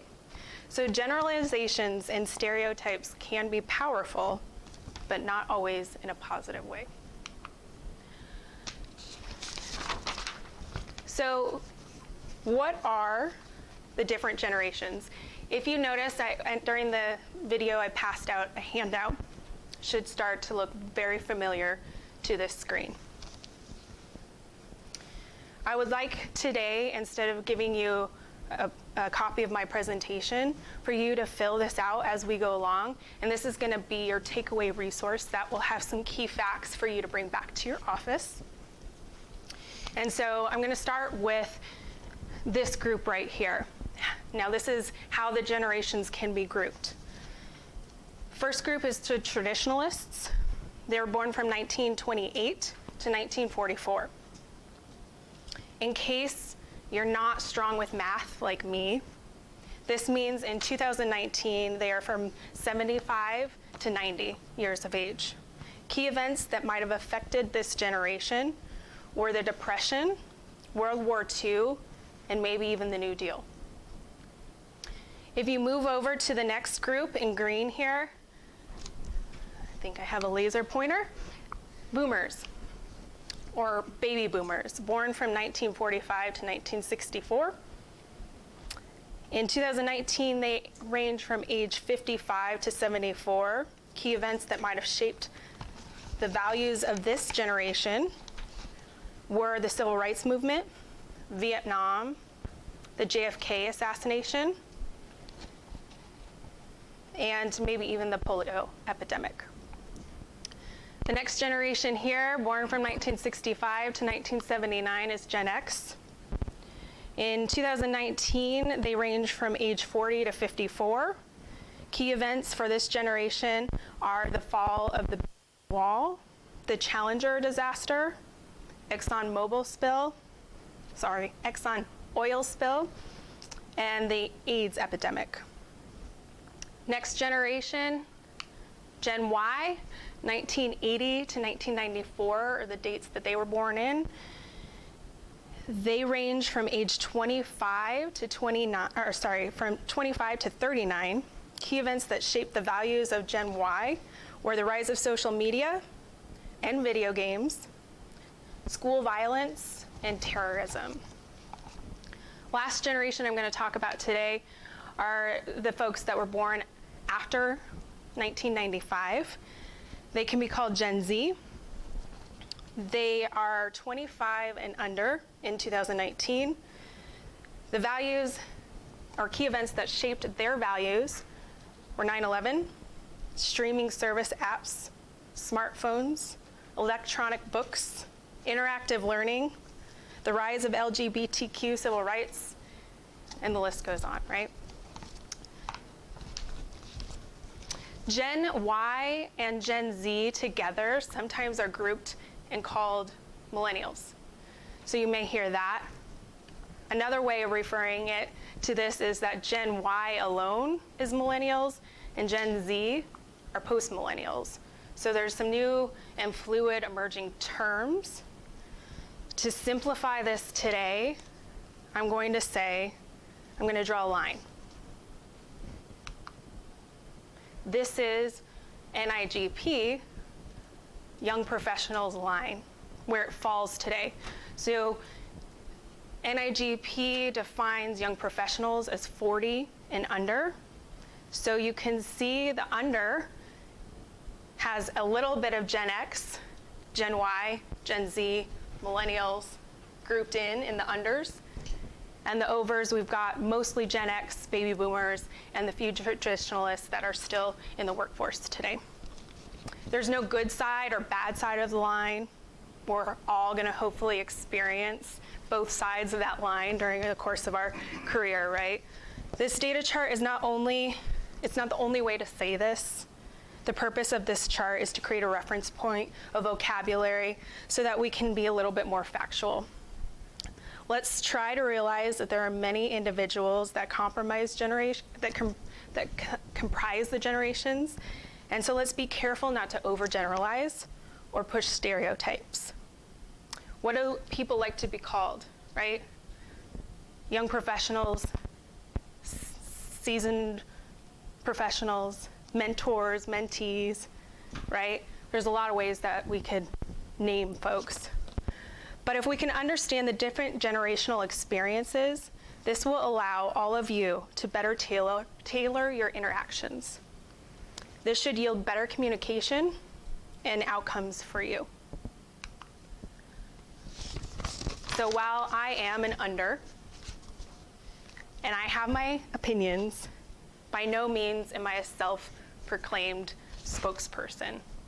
So I set out, when I knew that I was going to be doing this presentation, to do a survey. I wanted to collect more data from other young professionals or unders. It was a very informal 2-question survey, sent out an email, had people respond.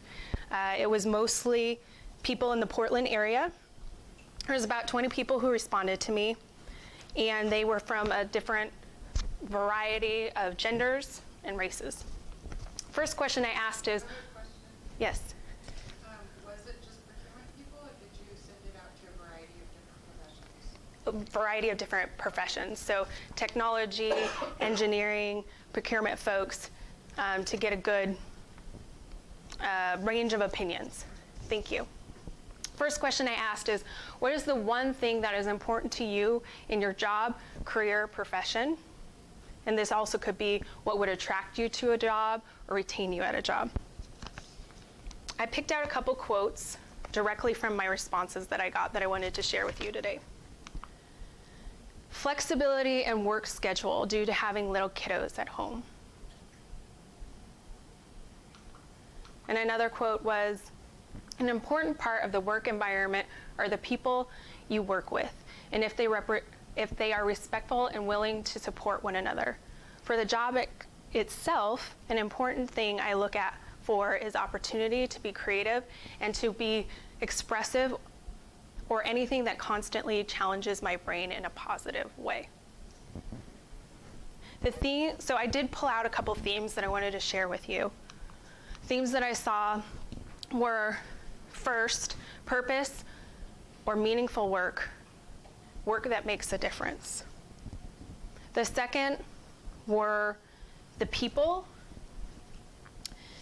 and effective teams and relationships. This seemed to be very important to the unders. In fact, according to a recent Gallup article, engagement or disengagement of millennials is directly tied to the kind of relationship they have with their managers and leadership. Sadly, this article reports 71% of millennials are not engaged at work, because only 21% of millennials report that they are able to meet with their managers weekly, and only 19% receive feedback from their managers. Another theme that I pulled out was work-life balance, flexibility with kiddos, right? That quote supports that. Final themes I gathered from this first question is creativity is important, as well as opportunity for learning, growth, and goal setting. The second question I asked is, what is the one thing you wish would stop at work from the generations that are not young professionals or the unders? First quote, bias of what work and professionalism look like. Why does wearing a suit make someone more professional? These biases are why individuals do not feel comfortable being themselves, creating friendships at work, or expressing concerns or ideas to others. Listening and carefully analyzing advice from young professionals without automatically writing it off. And last quote, I wish they would stop taking seminars on generational differences at work, like this one, and then approaching each individual young professional they meet like they've got us all figured out.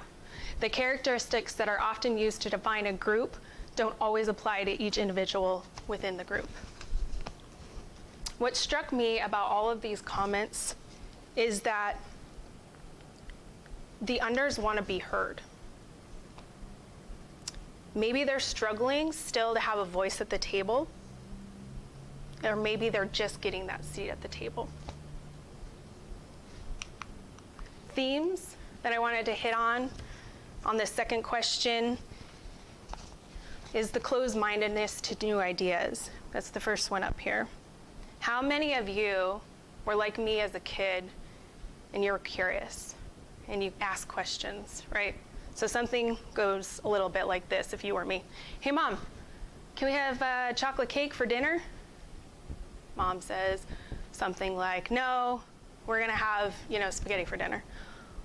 Well, why? Why can't we have chocolate cake for dinner? Well, because you need something not chock full of sugar to help you grow strong, Kendall. Why doesn't sugar make you grow strong? I really like sugar, Mom. And she says, I don't know, Kendall, because this is what we're having for dinner. But Mom, why? And guess what she probably said back to me? Because I said so, right? And while this ended the conversation for my mom, probably so she could go and cook dinner, it didn't kill my curiosity. I was left standing there saying, well, I still don't get it. Similarly, young professionals or unders might feel this way when they're asked, hey, why do we do this certain process this way? Is there a way that we can try this another way? And the answer that they might get is, we do it this way. Why? Because we've always done it this way. Similarly, that might feel frustrating. It might shut down the conversation. It also might have a space where the collaboration ends. The other piece or theme to this last question was assumptions and stereotypes are counterproductive. They are all the same. One size fits all, right? No, unfortunately, that'll get you probably into trouble. Maybe knowing a little bit about generational values instead will open your mind to opportunities for conversation for you to listen and learn who folks are and what they value in their work group, but especially if you're a manager of any unders and you yourself are an over. To me, the Suits quote that we saw a little bit earlier hits the nail on the head. If people feel judged based on generalizations and that no one is willing to listen and get to know them, then it will create barriers. Barriers can lead to negative outcomes that run the gamut from hostilities, disengagement, or even turnover, which I think we all agree we should avoid at our agencies. All right, now it's time to play a game. stand up if it's getting late in the afternoon. If you need a little bit of break, shake it out. You're going to answer all the questions. Go ahead and write it down. For those of you who have played before, keep your answers to yourself. Do not use a lifeline for Google or your smartphone. Find it all in your head, right? I'll give you a few minutes to just write down your answers. You'll get a point for every correct answer.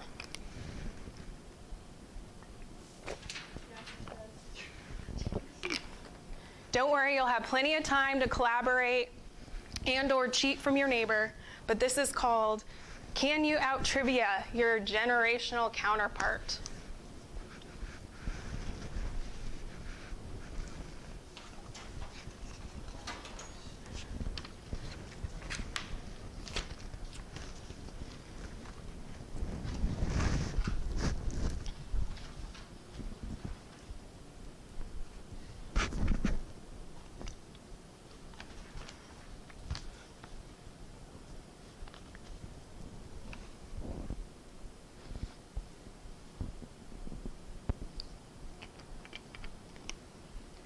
And for those of you that are wondering, this is the fun portion.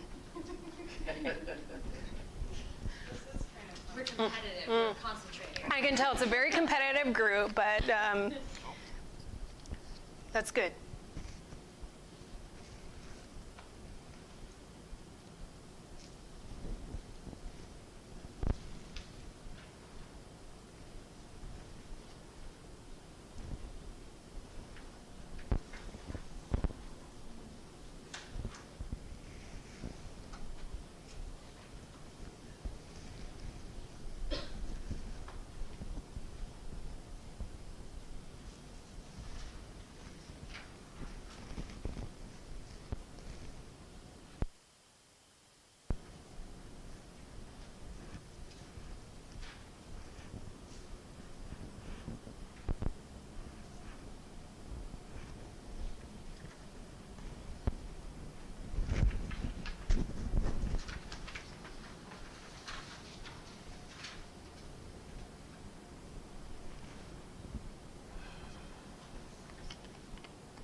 So if I suck at all of this, it means I'm no generation, right?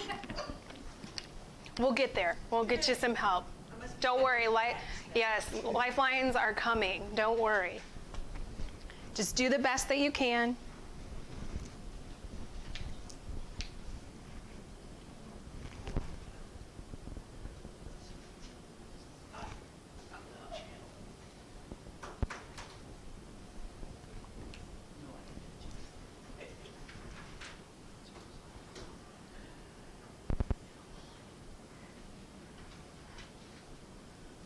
When you're complete, just kind of show your hand to me so I know who's tracking on being done.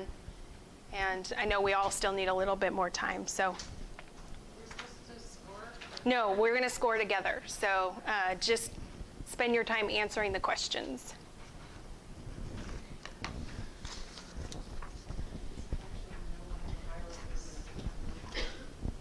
This is the game we're playing. I'll watch. Okay. Just so you know, so you can follow along. How about one more minute? Kind of finish up. We'll start going over the beginning answers, and so if you need another minute or so to finish up.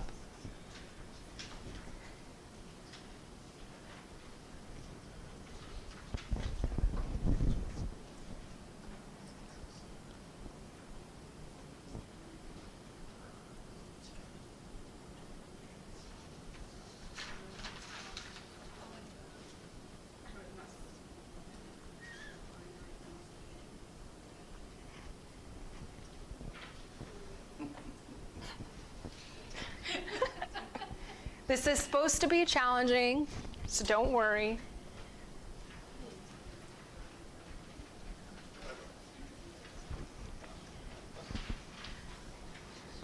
All right, I'm going to start going over answers. I'm going to start with the first page.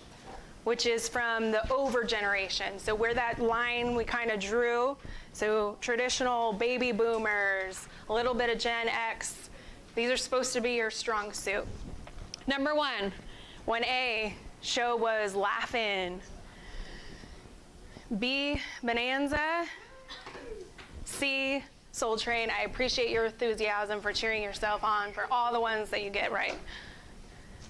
So just mark yourself, give yourself a point if you get for each correct answer. Yep. Yes. No. We are procurement people. So like Laugh-In would be 1 point, Bonanza 2 points, Soul Train 3 points, right? Okay. All right. Next one. Album covers. Thriller was the first one with Michael Jackson, and B was Abbey Road, Beatles. Some of you might feel a little bit of nostalgia right now, I don't know. Okay, movies. A was Jaws, and B was The Graduate.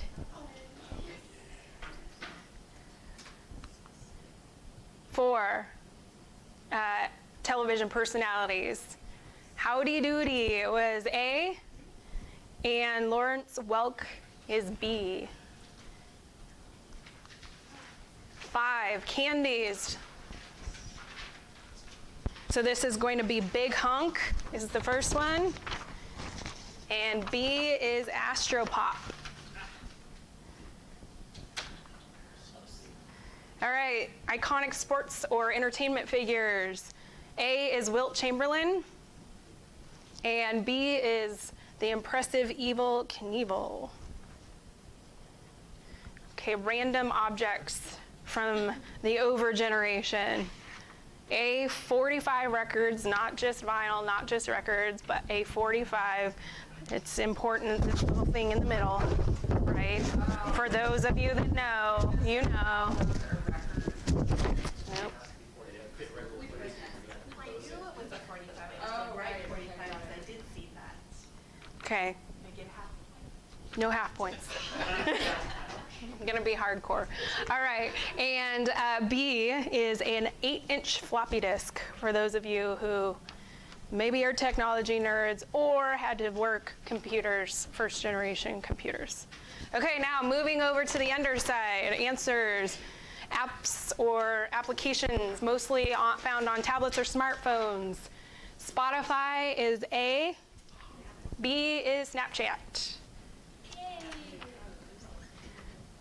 Okay, walk into any high school and people will tell you the shoes are called Vans.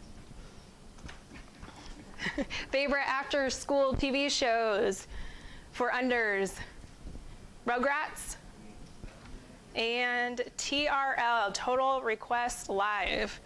Also, MTV is an acceptable answer. But this is when MTV used to play actual videos. Yeah. Toys from the under generation. A is a koosh ball, and B is a Tamagotchi, or some people call them pocket pets. Does anybody remember those at all? Okay, good. All right, sweet things and stuff from the under generations. First is a Capri Sun. These are still around. It's one of my personal favorites. Yes, because it's not a juice box, it's a Capri Sun, right? And B is the bubble tape or Hubba Bubba. Also one of my favorites that my mom would never let me get. Bubble tape. I don't know. She was just worried. I think I was going to chew the whole thing and choke on it or something. All right, viral videos. Leave Britney Alone is the first one. B is David After Dentist. C is Hide Your Kids, Hide Your Wife. And D is Evolution of Dance. If you haven't seen any of these, they have millions of hits on YouTube. Go check them out. They're really funny viral videos. Kill a few hours on a break sometime. Last, famous TV personalities. The first is She played the character 11 in Stranger Things. Her name is Millie Bobby Brown. Also, she's playing one of the lead roles in the upcoming Godzilla movie, if anyone is tracking on that. And the teenage heartthrob right now is Shawn Mendes, the singer. All right, so take a moment and just total up your individual, see, there you go. Thank you for the he's so cute. Thank you. My mom texted me actually this weekend or last weekend. He was singing on Saturday Night Live, and she goes, "Do you know who Shawn Mendes is? He's so cute." So anyway, he's relevant right now. I've never heard his music, but hey. Total up your individual score. There's a section on the bottom here that has your over score, your under score, and your individual score. So just take a minute and total them up.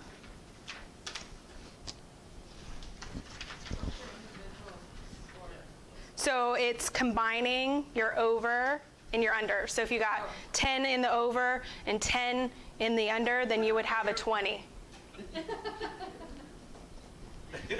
Just wait. I'm gonna make you guys feel even worse, all right? This is the fun part, remember? All right, so I did this before, right? And I kind of tricked you.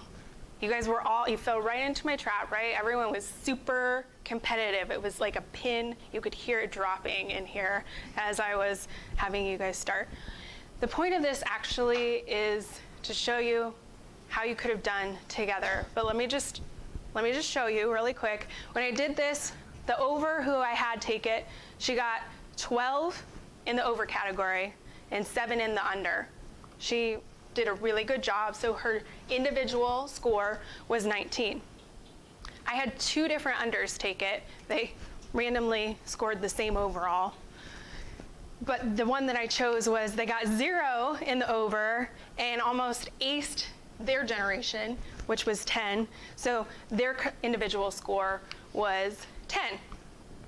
But had they combined their scores, so taking the 12 from the over and taking the 10 from the under, they would have gotten a combined 22. So my challenge to you is stand up, self-proclaim yourself as an over or an under, and go find someone that's opposite.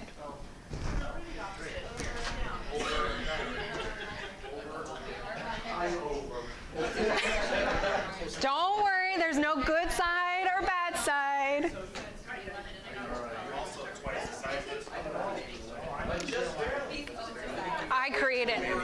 I created this, so I can't partner with you.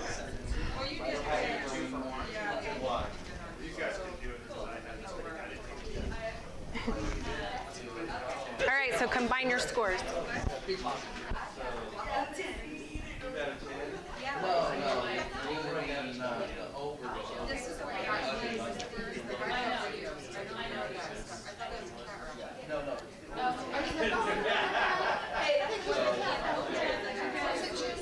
All right, so everyone write down your combined score and then take a seat.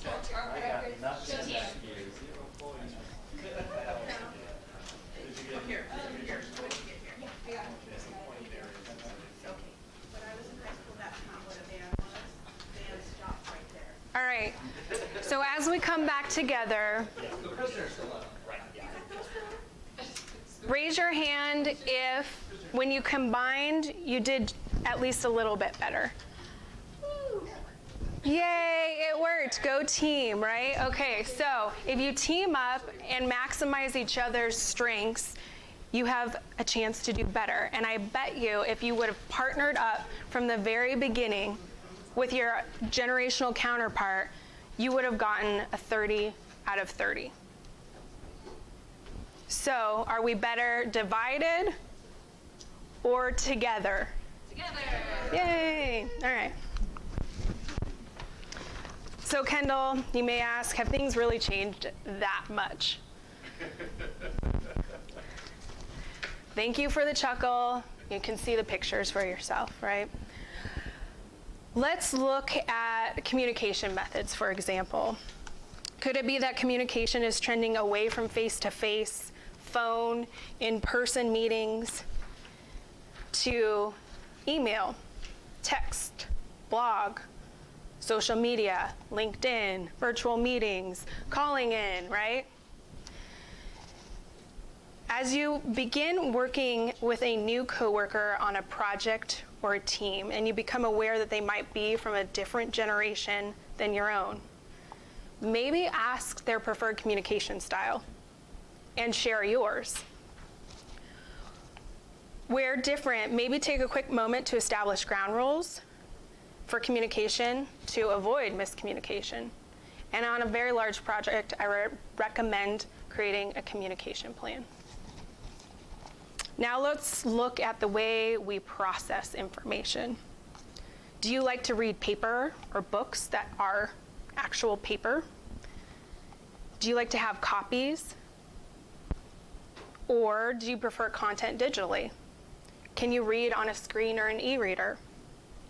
Do you like to receive your information on a drive or even shared collaboration software tools? If you are a facilitator or a leader, here's a tip. Tailor the way you provide the information to your audience. And just a quick note, this is some of the content that you can be filling in here on your note page, right? When in doubt, assume that you have a mixture of generations that you're trying to convey information to, and provide content in multiple formats to maximize the accessibility of information you are attempting to convey. Finally, let's talk about the way that we learn. Thank you, Brian, for a good segue earlier with learning styles. But learning is going from libraries, researching in books, learning in laboratories, in-person PowerPoints, slide decks, with textbooks. We're shifting to digital research, virtual labs. We're going to interactive courses, webinars, ebooks, articles, consuming information in a very fast electronic way. So what happens if your agency hasn't modernized?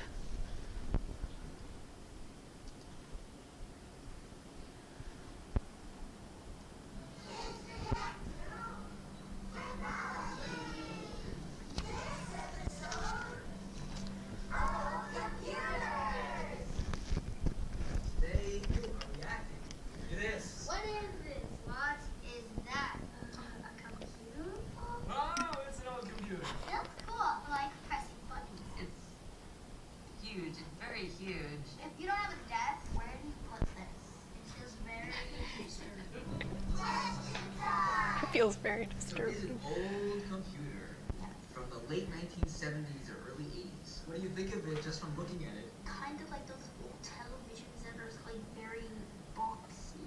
Go ahead, turn it on.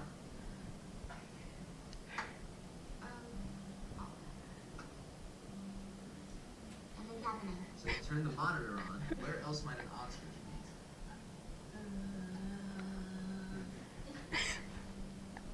Who knows where it is in this room? I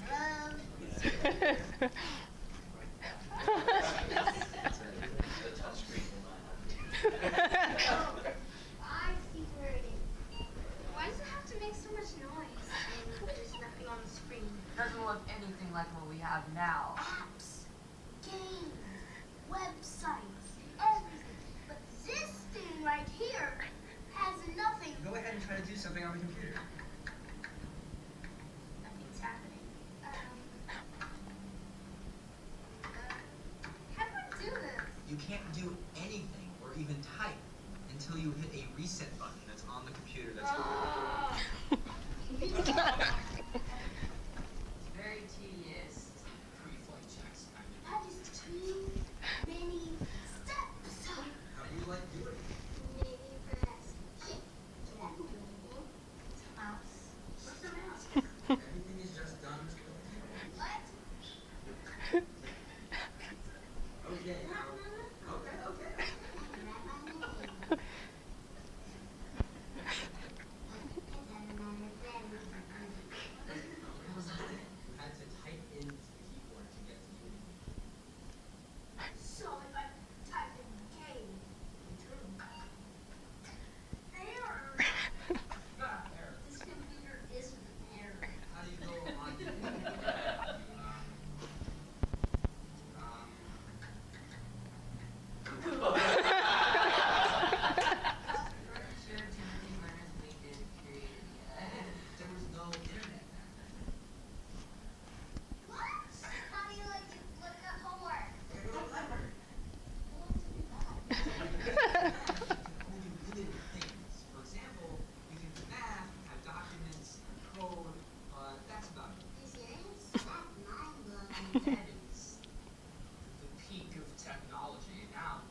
Okay, so I did include a link to watch the rest of that because it's really funny if you are so inclined. But with respect to time, you saw my favorite was the girl with the red headband where she was like, error, right? So the way I'm going to relate this back is if you are a new generation coming in to the workforce and the agency might have outdated systems, software, process, equipment, are you provided with any tools, right? So you saw the camera guy or the interviewer telling them, oh, you have to go around the back to turn on the computer, right?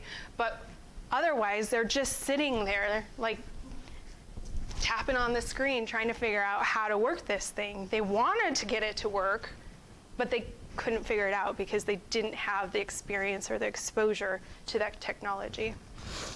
So the important bit is, are you at your agency providing documentation for your out-of-date systems or old technology that you might still be using because of budget constraints, et cetera, for the newer generations that are coming in? If not, that might be an area you want to think about. So Kendall, what's the big deal with all this generation talk? The workforce is multi-generational. According to a 2018 U.S. Bureau of Labor Statistics, 28% of the workforce is age 20 to 39, and 30% is age 40 to 75, leaving the roughly 40% falling either below 20 or over 75. The Pew Research Center reports that in 2007, the labor market is 56 million millennial, 53 million were Gen Xers, and 41 million were baby boomers. That's in 2017. So those numbers are probably, boomers are still going down, millennials are still climbing, right? And they're going to be peaking out in the next few years. We need to be aware of similarities and differences in order to discover the opportunities for effective teams. It is important to realize that one-size-fits-all approach may create isolation and avoidable barriers. A socially aware agency will be knowledgeable of the diverse values and will be nimble and versatile. Under generations are becoming more specialized and highly educated. According to an Obama White House report in 2013, 47% of 25 to 34-year-olds received a post-secondary degree. 47%. It's a large number. This is increasingly valuable as the economy demands this specialization from high tech to construction, the trades, and more of the blue-collar industries are now even needing to be specialized and trained. The over generations are still in the lead or are managers. In a 2017 Korn Ferry Institute study, it stated that the average age of C-suite executives is 54. And according to the Congressional Research Service, for the 2017-18 115th U.S. Congress, the average age of a representative is 57.8 and senator 61.8. So I throw that in is because as government employees, a lot of what we do starts at the legislature, right? Attrition. A large boomer generation is retiring, and the institutional knowledge will need to be transferred. To transition well, my recommendation is for agencies to develop succession planning, create cross-training opportunities, and develop upward mobility for the under generations to internally rise.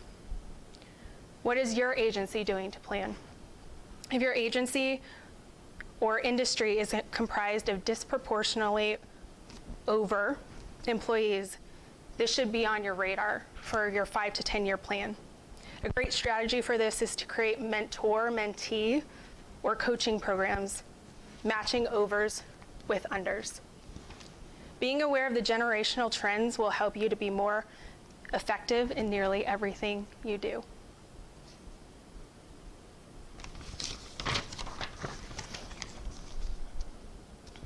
So what are tomorrow's problems? We're seeing the rise of digital cities, smart cities.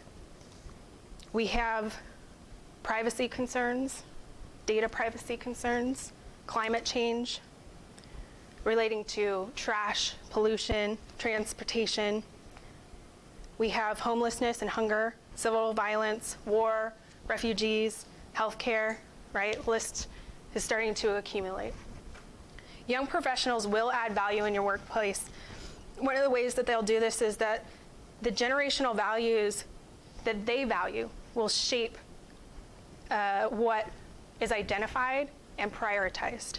This will become the work that your agencies will be doing. However, they can't do this alone. Boomers, Gen Xers, listen up. You guys are paving the way now. Working together, like we did in our game, we become dynamic. We become sages. We become more efficient, effective, innovative.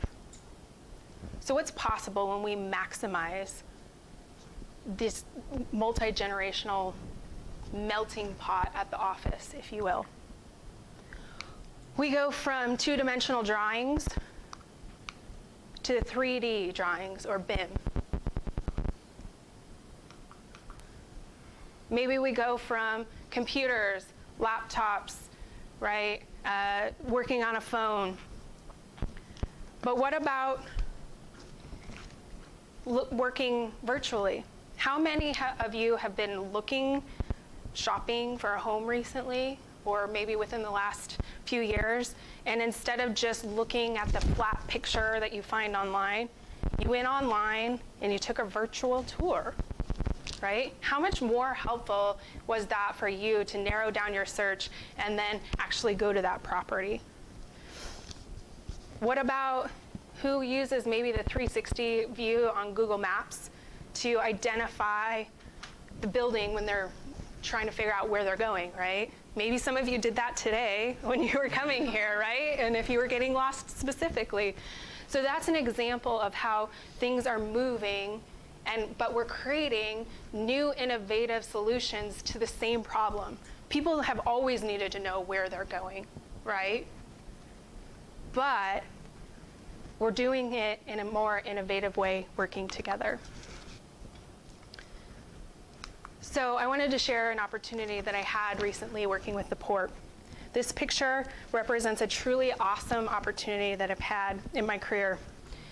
So this is a company called Era, and they create a modern solution to help the visually impaired or blind navigate more independently. Instead of the more traditional ways of navigating through the world, Era's founder, Suma Kunagati, wanted a way to use Google Glass, which is this contraption right here, to be the OnStar for the visually impaired and blind. So when the head of passenger engagement for PDX came to me with the idea for our airport, I knew we had to make it work. PDX started to pilot this program to increase these services for the population at the port, and it was truly exciting to be a part of it. So how this works is that the customer, the visually impaired person, is paired with someone who can see. They watch through the Google Glass, and they're a narrator in their ear. So they navigate through the airport from checking in, to security, to grabbing a snack, to reading the departure board to see if their flight is still on time. And this is a truly innovative solution so that they can navigate through a public space independently. And by the way, in 2018, Suma Kunagati, the Era's founder, was named one of San Diego's next 40 top business leaders under 40. So if you flip over your note sheet, I wanted to leave you with some do's and don'ts. What to consider at your agency. Now, I left you one extra bullet point just in case you come up with one on your own, but I'm going to go through these and feel free to jot them down as we go along. Do provide options for the diverse values and workforce, but avoid one-size-fits-all policies and procedures. Provide instructions. Do provide instructions in various formats. Maybe it's a printout, maybe it's online, maybe it's some sort of auditory video guide, for example. And avoid assuming everyone is starting with the same experiences. Next one, third bullet point is remove barriers to collaboration and offer diverse or tailored methods for communication. But avoid offering singular means of communication or being unaware of your audience. Encourage forward thinking and avoid getting stuck in the because we've always done it this way approach. Create upward mobility, mentorship, mentee relationships, cross-training, and avoid failing to transfer valuable institutional knowledge to the next generations. So there is a space just below your do's and don'ts on your worksheet. Take a moment to write down at least one specific example of something you should do in your office that's inspired by a do. So do more of this. Or it could be something that you think that you want to reduce doing. It could be something as small as applying something you learned today in a direct relationship with a colleague. Or maybe it's something like a policy or procedure that you want to tackle. Just take a moment and jot that down in this space provided.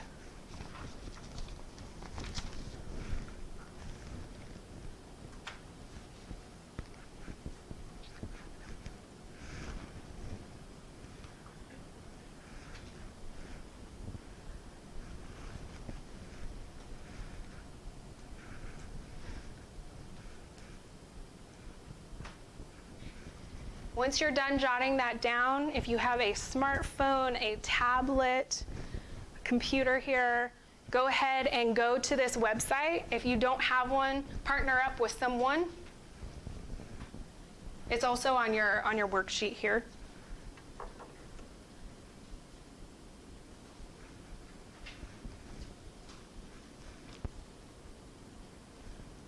And let me know when everyone, just raise your hand once you've got in.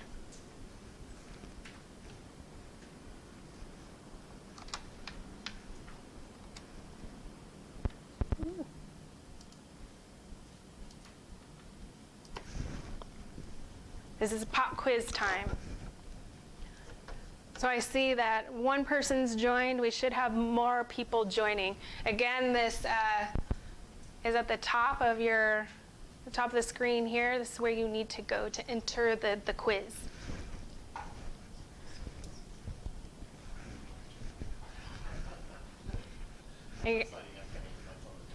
Okay, that's fine. If you want to, partner up with someone that is. Does someone want to use my computer?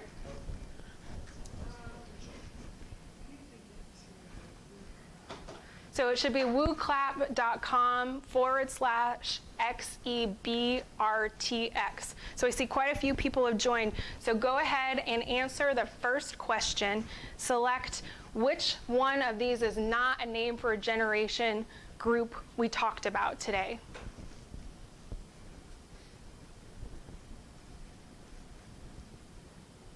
So far, 2 people have answered.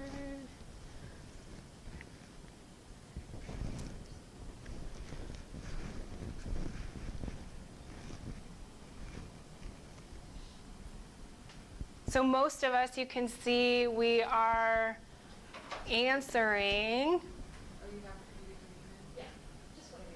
Yeah, you can put whatever you want.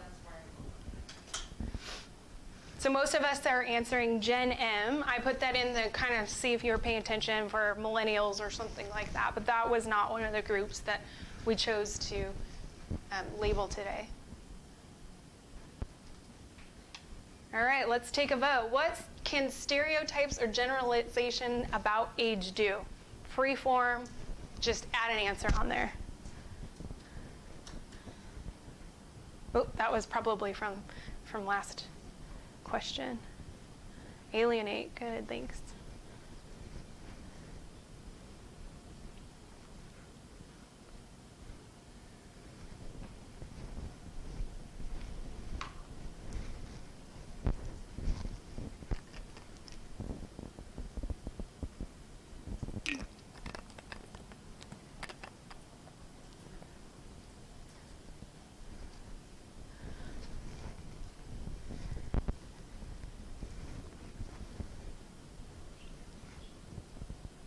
So take a moment to read what people are saying.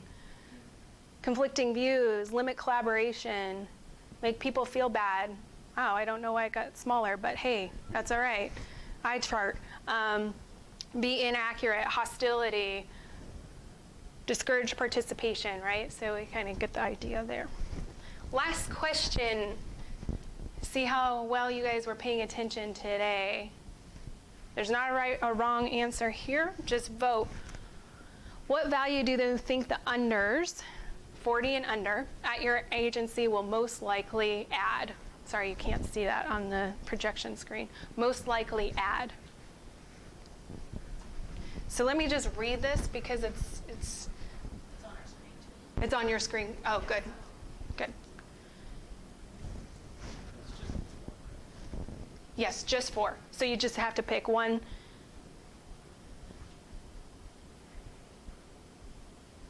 So you can rank them in order of priority.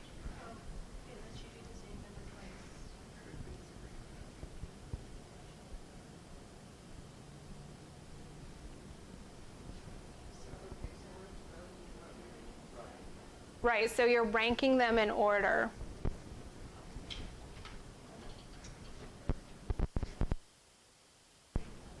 It doesn't make you, yes, you don't have to pick, if there's one that doesn't particularly speak to you and you don't want to put a 0 in, you don't have to. So we look like improving upon existing process is pretty high up there, and champions of new communication tools is just dropping down. So in the lead right now we have this class feels like number 2 is where we're at today.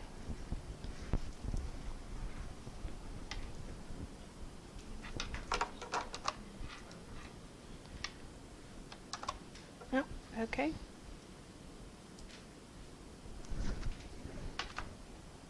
So in closing, don't forget to take your handout back to your office. Hopefully you were able to write down a couple key pieces today. And the one improvement that you wanted to do, whether it was doing more of something or doing less of something, I would love to hear your story. So feel free to email me on how that went for you. Send me feedback. On your sheet, there's a list of resources that I used today. I included some of the links to videos if you feel like you want to continue researching this topic. Thank you.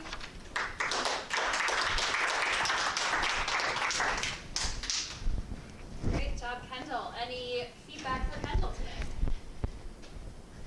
James. Okay, so in keeping with tradition, I'll start off.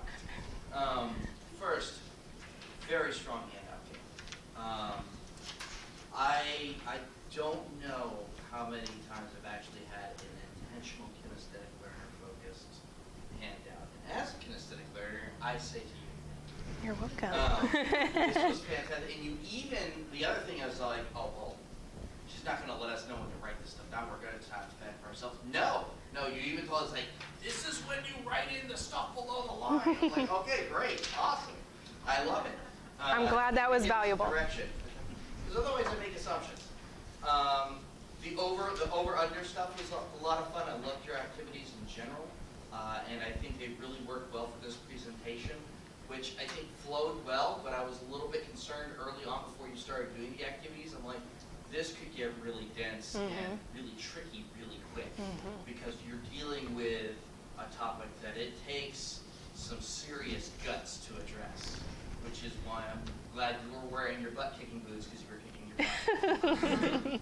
And our butt too, and everybody's butt actually, because this is a tough topic. And you took it on, and you did it so fearlessly, so I appreciate that. Thank you.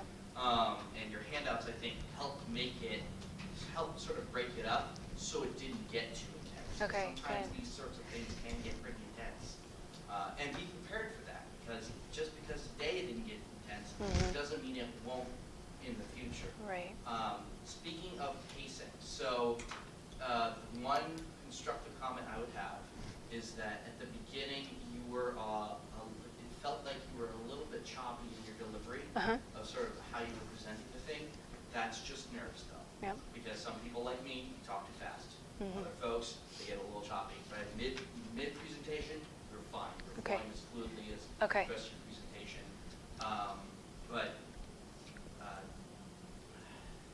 Also watch out for the verbal ums and ahs. Okay. That's the only other thing. Okay, thank you. Thank you.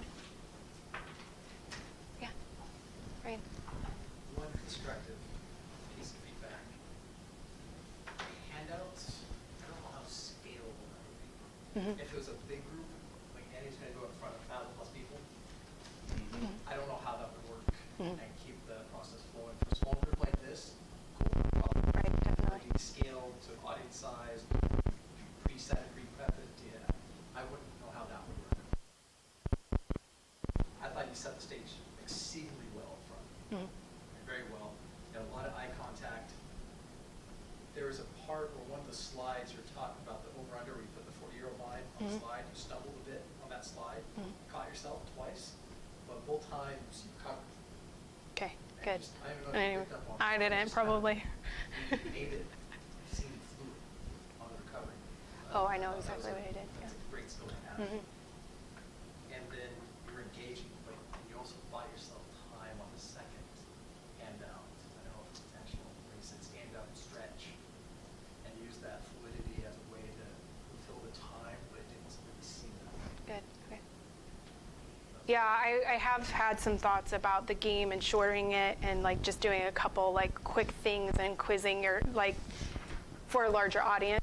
So that's kind of how I would accordion this out. So, but yes, because it's not scalable for a larger group. Thank you. Christine. I thought you had good vocal projection. You're really personable, good audience, like really engaging, you know, kind of having that conversation. Thought you did a good job for your YouTube video setup, kind of prefacing what was going to happen, because a lot of times people will say, watch the video and you don't really know what's going on.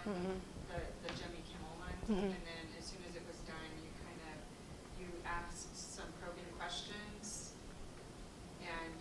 but you kind of answered them yourself, but it got us thinking. It was same thing we kind of talking to Annie about. It's like, you know, get people thinking, but it's okay if you answer the questions. Right.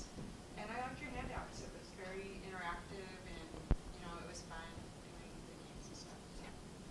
Thank you. I think Brian brought up a good point, but it's part of the material that we covered in our earlier sessions, and that is the audience size is going to dictate, you know, do I use this or do I not use it? I think you can still, they're great handouts, and I think in a large audience, you can still use a lot of this stuff, make a slide out of it, and it still allows the audience to polarize, and I say polarize to the extent that I'm a traditionalist, you're a millennial, that kind of stuff. Not in an adversarial polarization, but in a recognition of your thinking is different. And you can still come back to the how many of you scored high and you were in the older group. Right. That was my bad. And how many are in the millennials. You can still use this in a larger audience, and it can still be very effective. I like your suggestion there, Rob, because like the pictures, this was really cool, but if you had a larger audience, you could put it up on the screen and people could yell it out. Right. You know, Yeah, it can be more of like a quiz show or something. exercise, Yeah, or something. Yeah. Here's an idea. Why don't we use your last advice to scale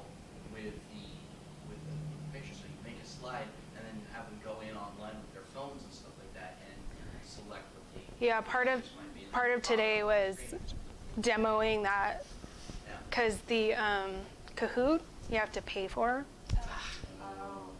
So you can get a free trial, and so this is a competitor that gave me it for free. So but I think that I could do some of that stuff too, load it into Kahoot in WooClap to be able to do some of that stuff as well if I needed to, or build it into the slides. So, yeah. I liked your lead in, your fourth bullet, suffering dementia, I don't remember what your fourth bullet was, but it was great.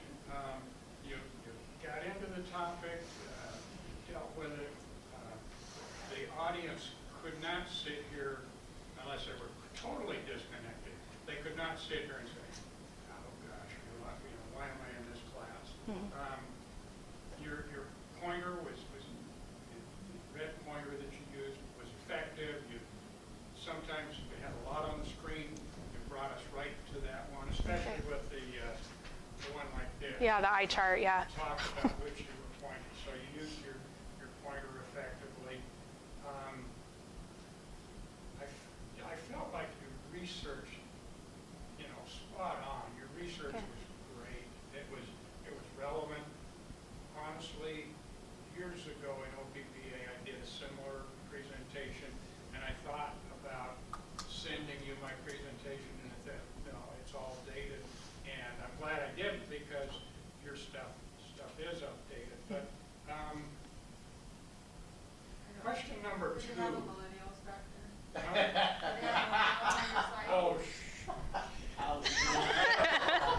but honestly, Xers and Yers were brand new when I presented. That's when I did the older than dirt, and Craig Johnson scored the highest. But use a different color. This one? On your question number 2. Oh. Oh, right, the purple. Yeah, the purple did not come through. Yeah. This That one was bad, but question number 2 was. That one. That one was really hard. Okay, thank you. So use a different color on that. I liked your analogy of the young Kendall versus mom, and because that happens every day between traditionalists and millennials. Great tool, fun, revealing. You did a great job. Thank you. Appreciate that. I will, honesty time. Good. I need that. You're in a different group than I am, and I did feel a little bit like you were more in your camp than in my camp. Absolutely. And that was intentional. Okay. Because then if that's an intentional, then Yep. stick with it. Because I did say why we matter, right? So it was, and my lead-in was from a Gen Y's perspective. This is why we matter. So I intentionally took a my camp position. But never let my group think that we don't matter. Absolutely. That's the key. Okay, good. That's the key. Thank you. Focus on what millennials bring to the process, but recognize the value that the traditionalists and the boomers also have. Right. Yeah. That is what I see wrong with most generational trainings, which is bad. And so I did like that you used under and over, not older and younger, or anything that seems kind of connotative, polarized or positive or negative. I thought that was really great. Throughout this process, I can see that you've incorporated comments that we've brought to you in every step along the way, so good job with that, because this whole process, let's just recognize right now for all of the students, this is a difficult process to go through. Standing up there and hearing everybody just lay it out for you. So good job with that, and good job for everybody too, because you all put a lot of the comments into your presentations. I am an under 2, and I also agree with the colors. Just that one's hard. Yeah, just look at them, and even you could even use the same color and change the size, and it might come out better. And then just like previous comments for other people, you do better when you let yourself free of your notes. Yeah. So you have, and it's just a matter of practicing it. I think for you, just making sure that you know what the points are that you want to get to, and making sure that you cover them, but you know what you need to say. Yeah. You know this topic and information. So if you don't say it verbatim every time, it's okay. Yeah. Yeah, I was playing around with the difference between notes to correct my ums Yeah. or reading it and then coming off not engaging. So it's a balance for me, but I'm still working on it. So Yeah. thank you. And I think that's just a matter of doing it more times Yeah. too. I thought it was great that you also included a new technology as an activity. I think it would feel missing if you hadn't. So thank you for making sure that that was included. And of course, if I had longer time, I would make a longer quiz and that, but I knew that I was right at times, so I wanted to do a short quiz, so. And that, the technology there, the added technology at the end, really showcase the value the young professionals are bringing into the workplace. Because that's the kind of innovation that is needed, which is what the reason why NIGP really trying to encourage the unders to get more involved in the process and just to bring in new ideas and fresh perspectives. I think overall you did a great job. You connected well with the audience. I felt connected, engaged throughout the process. Again, the notes were, I think it's your, I would just keep going back to use the slides as as triggers to have your conversation. And as Rob and I could probably tell you, we probably teach the same set of classes over and over, but it's never ever the same. It's never ever the same. Each one is different, even though it's the same topic. It's because we don't rely on the notes. And if you really need the notes, either highlight it, circle the certain word that will trigger your conversation, and then, but after a while you'll get the hang of it. So, Yeah. yeah, great job, excellent work. So. Thank you. Yeah, Annie. I can totally tell that you were well prepared for this because every single time I've seen you present little parts of this, our training, it's never been the same. It's never been exactly the same. Like Tracy said, it feels like you really keep adopting and adapting your presentation once you get more feedback. And I think that's been really cool to see. And it shows like the combination of this here, like when you were speaking free flowing and everything, it just seemed like you really knew the material, you were confident in it, and that was really exciting to watch. Thanks. Thank you. I had one more thing to add. I'd like to get that video at the beginning of what she said, because NIGP would love to hear that, because the young professional that set aside time for the young professionals, it's really cool. And that was a great feedback that you guys got so much out of it. Yeah, I personally did. Yeah. Yes. So, I loved it. You did a really good job. Thank you. I echo a lot of the things that they've said. You know, you speak more comfortably without your notes. So just practice on that. Yeah. Great. Two things that I noticed. One is I loved your handouts, but the do piece where you had us write in there, some of us don't write quickly, and so I got 3 things. Okay. That's it, not 12. Okay. So maybe filling in half of them, or like the first time. Oh, yeah, that might be a good idea. Fill in the blank, that might be easier. Okay. Because I didn't want to stop listening to you. And Right. I'm the kind of person that I'm writing or I'm listening, I'm not doing both. Right. So that's hard for me to do. So I just stopped writing, so I could listen. Okay. So maybe a little bit more time too on that slide or something. Not Yeah. necessarily a whole lot of time, but maybe try to repopulate parts of Okay. it. Maybe that might help. Okay. So they're still writing. Yep. But they're still listening. Right. Okay. And another thing, this is me on my soapbox, and it's nothing for you personally, but every time I hear one of these types of trainings, they don't really ever capture Gen X, because Gen X is your transitional Transitional. between two. So they focus on the young, they focus on the older, and there's the in-between generation that's gone from everybody talking about, and I happen to be one of those people. So every time I hear one of these, it's like we're washed over either Mhm. way. Mhm. So you did have the line, like, in right in where Gen X was, Uh-huh. and I don't know exactly how to address that to make that Okay. better. But we are a bridge between the two. And Okay. you mentioned something Okay. about that's a value that we add. Right. Because we are a bridge between the two. Okay.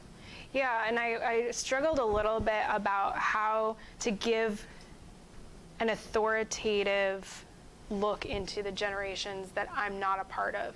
So like a voice for a boomer or a voice for a Gen X, and how that would come across authentically. So maybe if anyone's got suggestions.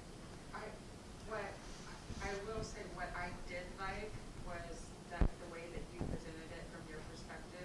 I don't particularly like going to these things and you have an older person talking about the younger generation that they're not part of. And that always seems to me like we're hitting a miss. So for this feedback, you might think about partnering. Oh, okay. Right? And you would have you would speak to your piece and have somebody that's in that different generation maybe speak to their piece. I know that your whole entire presentation isn't structured that way. Right. It's structured around your piece. Mhm. It's just a different way of presenting it. It's an idea, yeah. As far as, kind of to address your comment on the do and avoid, I didn't realize that we hadn't moved there yet, and you covered everything already by the time you got to that slide. Yes. So you might just Mention verbally it. say, Mhm. I'm going to mention some do's and avoids, see if you can catch them all. Uh-huh. And then that will kind of get people to start writing them down as you're going. And as when you got there, I was like, oh, I got it. Oh, yeah, similar idea, That's- but different words. That's a good way to do And that.